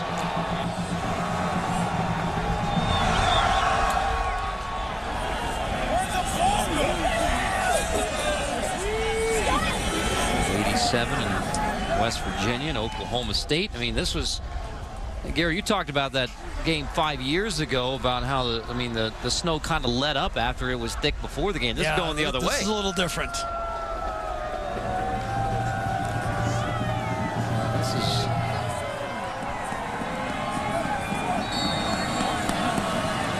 Just getting his kickoff. So Cimarine will kick it off after the Miami touchdown in a hurry. First points of the second half for either team. Let's just go ahead and call it a blizzard now, settling in. This qualifies for a blizzard in Michigan, where I grew up. Kick goes out of bounds. That'll put it at the 35. Well, now it's Washington State's turn. They've been stopped. Twice on downs. The 35-yard line. Twice. On the right hash. Can they find a rhythm? It really looks like the safeties, even though they've lost one, Jenkins, it looks like the safeties, Bush and Crawford, are really breaking on the ball and giving this offense for Washington State problems. A shorthanded Miami defense. Jamal Carter was sent home, violation of team rules. Rayshawn Jenkins, both those players safeties. Jenkins ejected in the first half for targeting. And Jaquan Johnson is the safety in the game. Harrington takes the handoff a couple yards. We're going to check in for another update from Allie. Gary, I did some follow-up work for you, and our shirtless Brave fan is a 2010 graduate of Washington State. And he said, just so you know, I am now working as a professional engineer. So he might be crazy, but he's also very smart, apparently. Well, he's got the job already, so that's not going to influence any potential interviews, I don't think. The lesson there, don't judge a book by the cover, right? Falk zips it complete. I guarantee you our pal Maynard Haddad from H&H Car Wash and Coffee Shop, guarantee you he's still in the Sun Bowl. He waited out a lightning delay to UTEP game a few years ago. Nice delivery right there by Luke Falk. That's the type of, the touch passes seem to be giving him problems. He needs to step into his throws and get rid of the ball quick.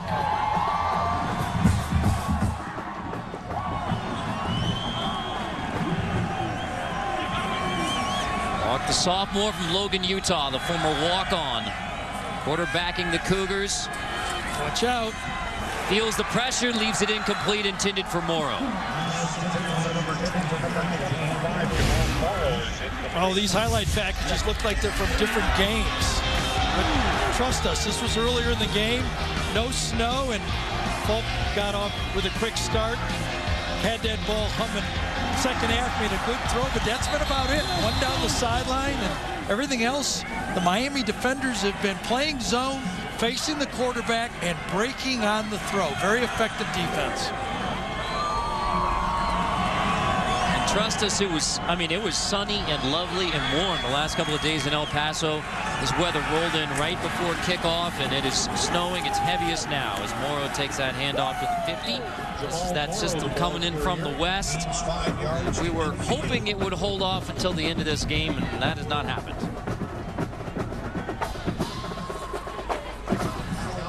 So a snowy day after Christmas here in El Paso.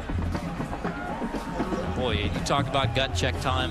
It was gut check time going in, and certainly now in the fourth.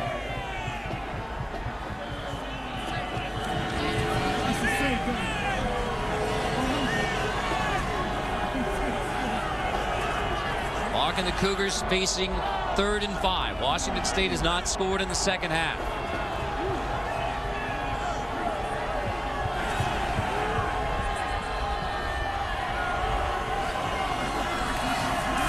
From the 45, incomplete.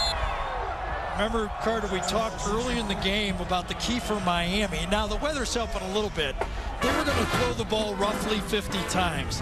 They're at 49 right now. And I said the Miami number was 300 yards. They're on mark for that, and that's why they're in this football game. Now, the weather is helping. There's no doubt about that. But this is the type, when they're going to throw the ball that many times, that's what you got to get it. You got to get it a 6 yards per attempt average. And you know going in, you're going to give up big passing numbers no matter what. Or at least completions. You want to avoid the big ones, but you know they're going to complete passes on it. So Charmy punts. Berrios, who had the big 60-yard run. Not a good one. Short. If you don't hit the ball as a punter purely against the wind, it just slides off and goes out of bounds. So we'll see where they mark it out. Looks like around the 27s where they mark it out. That's a 23-yard punt from Charmy.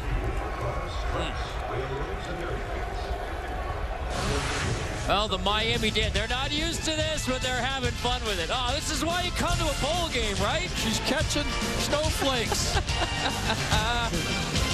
After our game, Washington State, Miami, here at the Sun Bowl. You know, tradition used to be for CBS around the Sun Bowl. It was New Year's in El Paso. That might still be the case for our crew. Yeah, very good. Thank you for that. Yeah. You got a car. You're That's driving. right. That's exactly right. You know, not tonight. That's solidified now. Yeah, prior to kickoff. So kickoff was noon Mountain Time. So, I mean, it was, like I said, sunny and chilly, but nice. It's heading the wrong direction. Yeah, it's gone from rain/snow to And just it's heading the wrong straight direction snow. now for this Washington State team. Miami has found their second wind here. Yearby is going to take it again on first down. Yearby, the sophomore from Miami Central, tackled by Allison. Yeah, if you're Alex Grinch, though, the coordinator for Washington State, you bring your defense over and say, all right, they gashed us on a one play. Let's not lose focus of what we were doing. We've been effective with it. They hit us on a sweep, a jet sweep out of Wildcat. Let's just play our defense. We're fine. Off that Wildcat look, so Kaya back in a quarterback, the true sophomore from Los Angeles, Chaminade College Prep, all the way from LA to Miami. One of his mantras has been, I didn't come all this way to give in when there was adversity. Takes the sack, Kaya does, but hangs on to the football as Daryl Paulo from Sacramento gets the sack. Well, Paulo was in the game, Vaya was in the game, Equale was in the game. All three of the Samoans there making their presence felt. You get two of them, and the third guy gets you. Forcing Miami now into 3rd and 15. Just 2 for 11 now on 3rd down for the Canes. Yeah, and everybody knew this was going to be the part of the team that Miami had to worry about. Their offensive line, they did not have much returning. Kaya pressured again, flag down, pass is incomplete. Check the flag. McClellan with the pressure. This time was only a 3-man rush. They spied on the play. Holding. Offense. Number 73. Penalties decline. 4th down. Yeah, they held on Ivan McClellan. McClellan still got in there on the play. As you said, that matchup between the Washington State defensive line and Miami offensive line favoring the Cougars. Yeah, and remember, Miami lost their normal starting tackle for the game to begin with, and they were young, ranked 121st in the country in returning starters back to this team. So they've done fairly well with this young offensive line. They all return next year. None of the 10 offensive linemen for Miami will be leaving as Mark Richt remakes this football team a year from now. Vogel the punt. Hits it around the 10. Fossum backs up, makes the grab as special teams gets tougher with the snow and the wind. Now Washington State hasn't scored in the second half, but they have the lead at 20-14 in the 4th. Sebastian is not used to snowball fights, but I think he's picking some. Yeah, always picking some with some Cougar fans. That's draws a 15-yarder on the mascot. Block 1st and 10, incomplete, almost picked again. Oh, amazing, Gary, you pointed out Miami hasn't won a bowl game since the 2006 MPC Computers Bowl, as it was then known in Boise. Larry Coker's last game. Coker's last coach. Canes head coach. That's amazing. I mean, it's now 5 straight bowl losses from Miami. And they have gone through a lot. You mentioned it. The penalties against the program really has caught them there. This was the year, the transition year, where they finally caught up. Ball complete to the 35. Look at that closing speed by those linebackers and safeties for Miami. That's been the story of the second half. Young, solid tackle. That bowl drought back to 2006. I mean, mean, this is the Miami fans are well accustomed to all of these droughts. They didn't have a conference title since the Big East days. They haven't played in ACC championships. They haven't won their division. Lost 5 straight bowl games. They'll have to come from behind in the second half to get it done here in the snow in El Paso. Again, Sales. Almost. I mean, should have been picked. Falk is having trouble now getting over the top of the ball. Everything's sailing on him. He's had maybe 6 of these throws that have just come out of his hand and gone high. Throwing the ball leads him. No chance to get the ball to Don Williams on that play. If that would have been led inside, I think he would have had a chance for it. He's not getting a good grip on the football at all. 4 for his last 12, Luke Falk, after starting the game perfect 5 for 5. And he's, what, a 70-some% passer for the year. So Miami will get it back. Charmy gets away the punt. Better this time. Barrios is going to let it roll. Upset with himself, but it didn't roll too far. No, it kind of stopped, didn't it? An extra 5 yards to near the 20. So Miami gets a football down 6, 8:22 to go. Let's go, defense! The current weather here in El Paso, 35. Miami, 79. That's cruel. This is cruel. And how about Pago, 83 degrees. So, yeah, so the guys... What's it like in New York? It's got to be 65 degrees in New York. Yeah, it's warmer in New York, guarantee. Guarantee, yeah, for the Sun Bowl. Well, if I'm, one of the traditions of Miami football is the football players themselves, the alumni, take part in continuing to reach into the program, send texts and tweets and comments on their team. Oh, it's going to be a pass. Here's Barrios off the Wildcat. 60 yards the last time they tried it. He was looking to throw it, but tucked it. Good defense that time. Defended very well. I think it was Pippins, Marcelius Pippins to the outside, number 27, that stayed with his man. Nowhere to go with the football. Good defense by Washington State. But I have to say, if I'm a Miami football player, I'm tweeting in a lot of respect for these players today. I text these guys like, listen, guys, I'm proud of you. Proud of you the way you hung in there and fought in this football game. And I think that's really what the Miami players want. They want guys that play hard. That's really what they're asking from their players. Kaya back in at quarterback, gives it to Walton. Room on the left side. Walton down to 29. You think about these seniors for Miami. I mean, you commit in the midst of the sanctions and go through the coaching change. Now Al Golden fired after the 58-0 loss to Clemson, and you rally, get to a bowl game, and now try to fight through it again.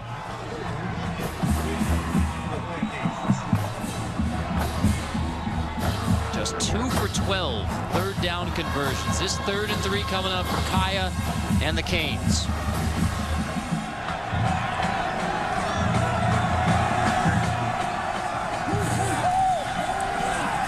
Out of the shotgun, Kaya completes. It's Scott who holds it in. Scott converts on 3rd down in traffic. And a long day for Rashawn Scott, but he makes the grab here. We used to call this a lock comeback. When you have man-to-man coverage, don't let them force you into a fade. Stay with it. Even though you got bump and run coverage, don't take the easy way out and run the fade and make a tough throw. Run the comeback into the lock, bump and run coverage. And finally, our guy makes a big play. Rashawn Scott makes the first down. Scott, who missed most of the past 2 years with shoulder injury, came back for his senior year. One of those 50-year seniors who've been through so much in their Miami careers. He's been through a lot today. With the drop in the end zone that turned into the interception, and he's had a couple more. But Scott hauls it in to keep this drive going for Miami. 6:20, 4th quarter, down a touchdown. They're capable. They are, and remember the pressure that Washington State is feeling too. They haven't won a bowl game in a while as well. Exactly right, since 2003, at the end of that great run. Their last bowl win was 2003 over 5th-ranked Texas. And they won 10 games in 3 straight years. To the outside, Herb Waters. There's Brad Kaya reading his technique and knowing exactly where he wants to go with the ball again. He sees an inside man-to-man technique to the bottom of the screen, left side of the screen, excuse me, delivers it, and he has an easy pitch and catch. Right from the start, he walked up there and he saw it. He saw he had a defender on the inside, Darian Moulton, and just chucked it over there for an easy pitch and catch. He's really impressive when he's running this offense under control. Kaya, time to throw. Deep shot. It's Scott who holds it in inside the 10. Rashawn Scott, redemption. Darian Moulton, number 22 in coverage. Last time they stuck with it, top of the screen. This time he ran a slight hitch and go. The ball was up. He went up and got it. And remember his teammates going over there and saying, hang in the game. It's a long game. First and goal to the outside. Touchdown, Miami.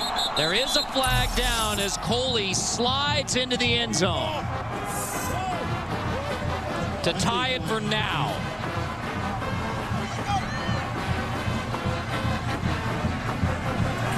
He went unbalanced. I think this was a legal formation. I think it's going to hold up and be a touchdown. I think they were legal. Block in the back. Oh. Offense, number 6. 10-yard penalty. Replay first down. Miami went unbalanced on the play. I thought that they were what they were talking about. Herb Waters is the guy that was called number 6. Let's see if we can see it.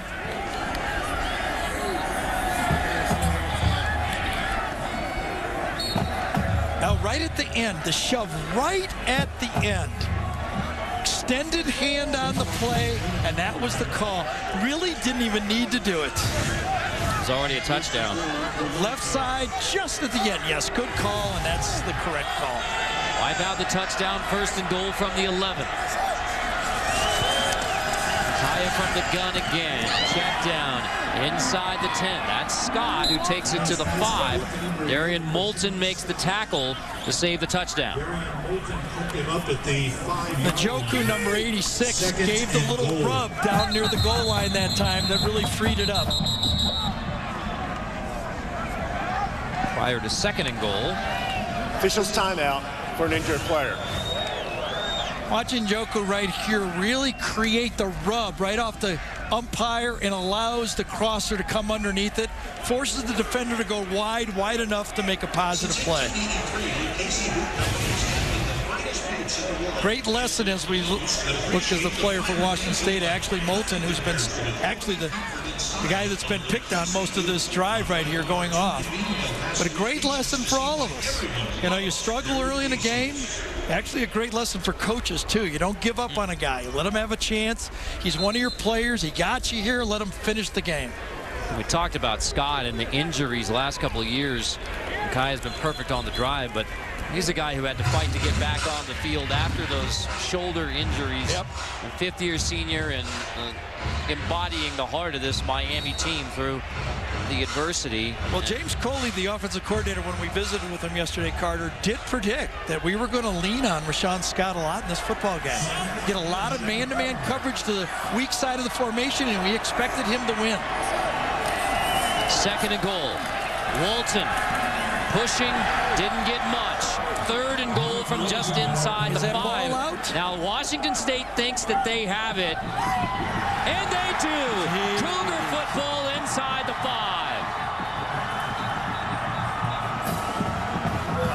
I don't know. This has got to be obviously going to be reviewed. Walton kept fighting and fighting and fighting. One rolls off again, and at that point, Washington State turned the ball. I do not see it come out. Did you see it? You got a bigger monitor than I do. Do you see it? You got Vern's monitor. That's exactly. Thank you, Vern. I mean, good luck getting a clear picture from some kind of replay as well. Well, you could see right at the end, number 27, Marcelius Pippin sees the ball on the ground and dives in there, and that's before Walton went down. There, it's out. It's out. Yes, it is. Very clearly out on the play before he was down, and that one will hold. And Pippin's going to get on top of it. I'll try to circle it for you. Right here it comes out. There it is. There's ball, loose ball right there. Bounces around. And the first guy to see it was Pippins, and I don't know if he ended up with it. Was he the guy that ended up with it? Yes, he did. And Barber, looks like Barber stripped it free, and then Pippins got on top of it. Yep.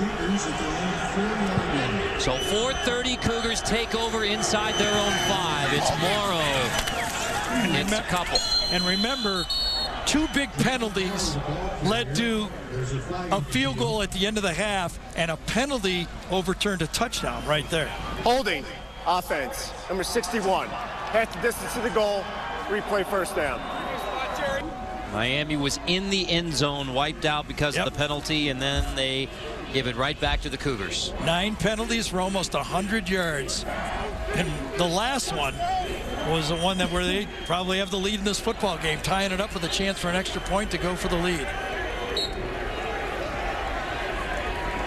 But now Washington State backed up 1st and 12, so they have to snap it from their own 2 in the end zone. Interesting that they took that penalty. I don't know what that did for them. They give Washington State an extra down. Morrow straight ahead, so out of the end zone. Morrow gets back to near the 5. Yeah, ended up being about the same, but well, that was one you might think about declining in that situation. 3:54 to go. Washington State has not scored in the second half. We've had only 1 score in the second half. That touchdown from Miami. It's been it. And that was basically a 1-play drive. 60-yard run from Berrios leading to the touchdown. Blocked from his end zone, 2nd and 8. At the goal line, it's almost picked. Incomplete, intended for Thompson.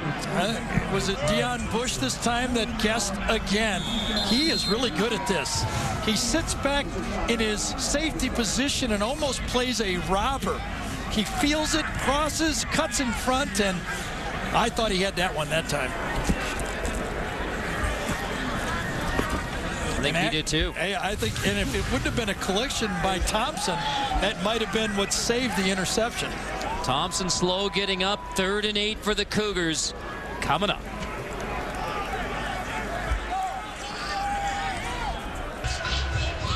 John Thompson on the Washington State sideline, banged up on that last play. Let's take a look. Yeah, Deion Bush right here, sitting in this bit of a robber position. He's right there with the spotlight on him. Watch as the crossing slot to his side goes away. It frees him up. He starts looking at Falk, and he's just zooming in on that interception on that play. And without a collision, this could have been obviously a different look. I think for about the 3rd time in this game, he thought he had an interception. And, you know, Luke Falk in the second half has thrown maybe 3 good balls. It's a dangerous situation for him. 3rd and 8, he's going to throw it from near the goal line. Out of the end zone, hit as he throws. Falk, it is incomplete. Yep. And he got, as you mentioned, Coach D'Onofrio took an extra player, brought a 5th rusher on that play, zone blitzed him, got rid of it.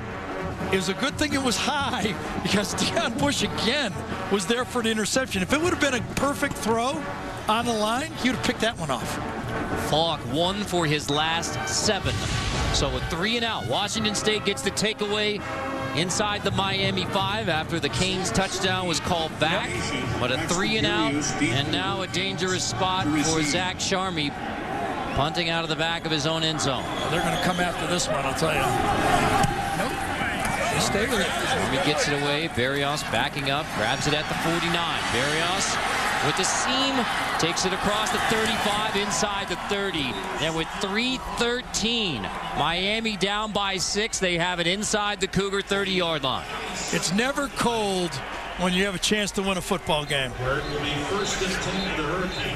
42-yard punt, 21-yard return. Remember last time Miami had the ball, Kaya drove him all the way down here. Good call. Going to stick it into the end zone, but Herb Waters at the end of it, a little shove, and maybe unnecessary shove. I don't know if the guy would have made the tackle or not, but on the very next play, fumbled the other way. Now it's 4-down territory. Everybody on the field knows it.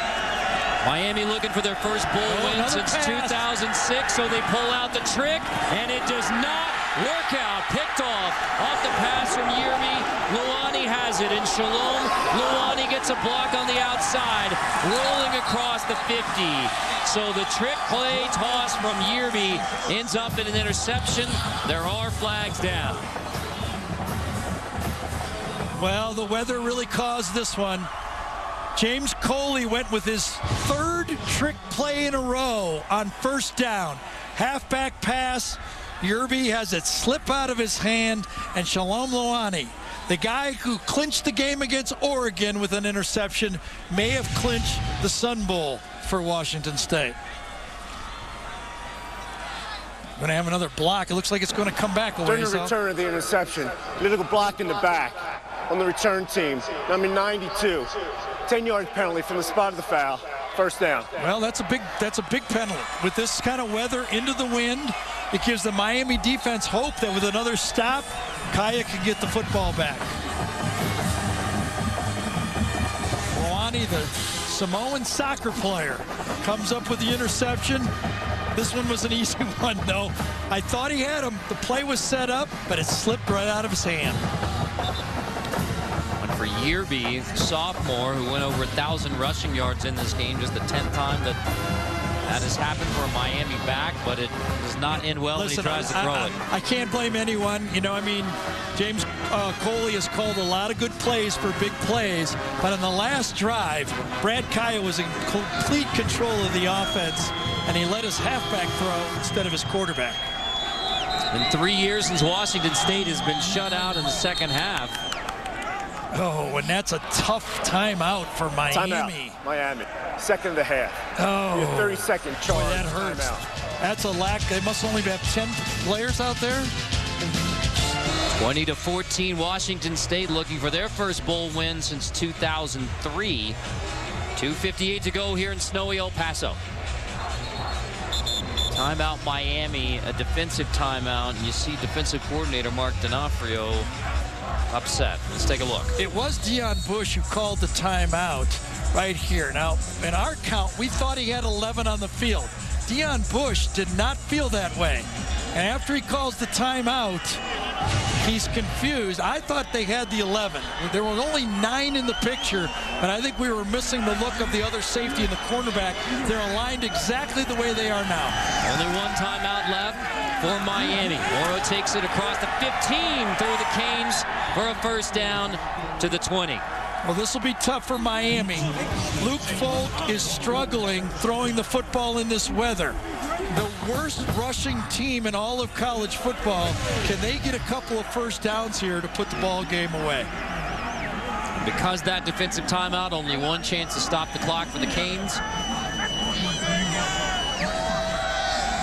Let it go down. Let it go down. It's got to get to 5, at least 5. And Falk is doing exactly that. You know, Carter, we kept talking. It is true that he walked in at Washington State, but in his junior year, he was offered a scholarship at Florida State to play quarterback. It was a little bit of him transferring around in high school that caused him to kind of lose track of the scholarships. This is not your normal walk-on. This is a guy that was recruited in parts of his career. You can tell the type of talent he has. Hasn't quite had the game we're used to seeing in this weather. It took until 1:53 in regulation for me to mention this, but he's a big believer in essential oils, including frankincense, before every offensive drive. So the day after Christmas. I don't know what that means, but it's a very good story. Yeah, I'm not sure. Maybe if it's wise. Oh, wise. I got you. Yeah. There you go. We're 1-1 on those stories, yeah.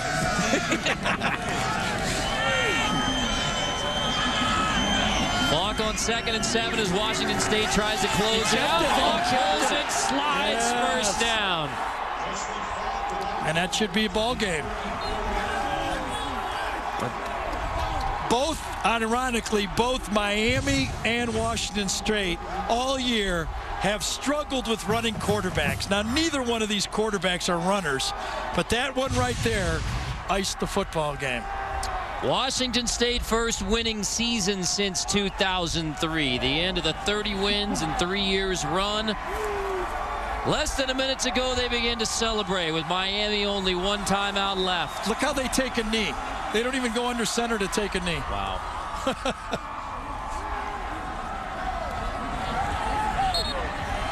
And for a team that had a disaster to end the year against Washington and a disaster to begin the year against Portland State, and I tell you what, had they not beat Rutgers, who knows what this season would have looked like when they nosed that out, or going to win a bowl game against Miami. That's the first bowl win since the 2003 Holiday Bowl over 5th-ranked Texas. Bill Dobbs' Cougars came from behind to win. Washington State didn't play in another bowl game till last year's. It was a couple years ago, the New Mexico Bowl, but that was the last winning season. Was that 2003, and this will be the first bowl win since that season. Our Napa plays of the game. The last 2 turnovers. Yeah, Miami will remember this. They just got done scoring a touchdown, and then they drop it, get a good stop. Remember, Miami could have intercepted a couple of plays, and then on a halfback pass, turnovers on almost back-to-back plays for Miami. Well, for the Washington State fans, there is a lot of optimism. I mean, the last time they came to the Sun Bowl, and next year they rallied and went to the Rose Bowl. Yeah. So, you know, a Sun Bowl, who knows? Maybe special things ahead in 2016 for Washington State. A very wet, chilly and Gatorade, and the only guy colder than that guy is Mike Leach right now. You got the Gatorade bath. Oh, does he look happy about that? Oh. Yikes. Get a hot shower, Coach Leach. Well, and for Miami and interim head coach Larry Scott, through the adversity, no question the Canes fought all the way through this one. Well, Miami has a lot of good football players returning. Let's see if they can take the next step. But you're right, Washington State, a lot of quality wins this year. And can he keep it going? That's the question.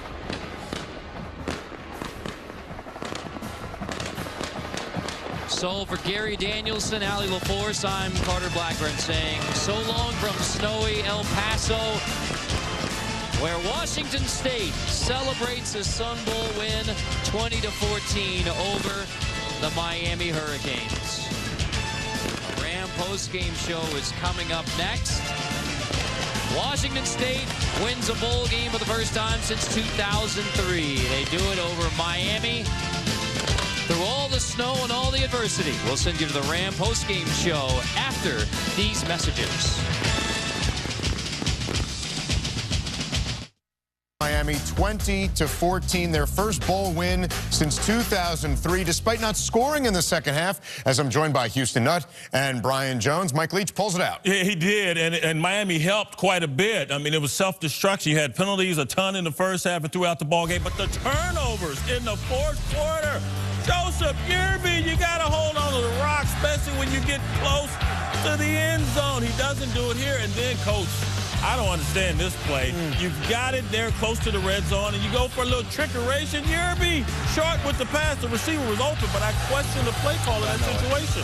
You just got to win the turnover margins right here, and you got to give Coach Leach a lot of credit all year long. Coach Leach, Falk, they have been on the same page. But I want to say something about Larry Scott real quick. Sure. I think he's done an outstanding job to take over a program like this. All the players in unison have said he kept us together. Yeah.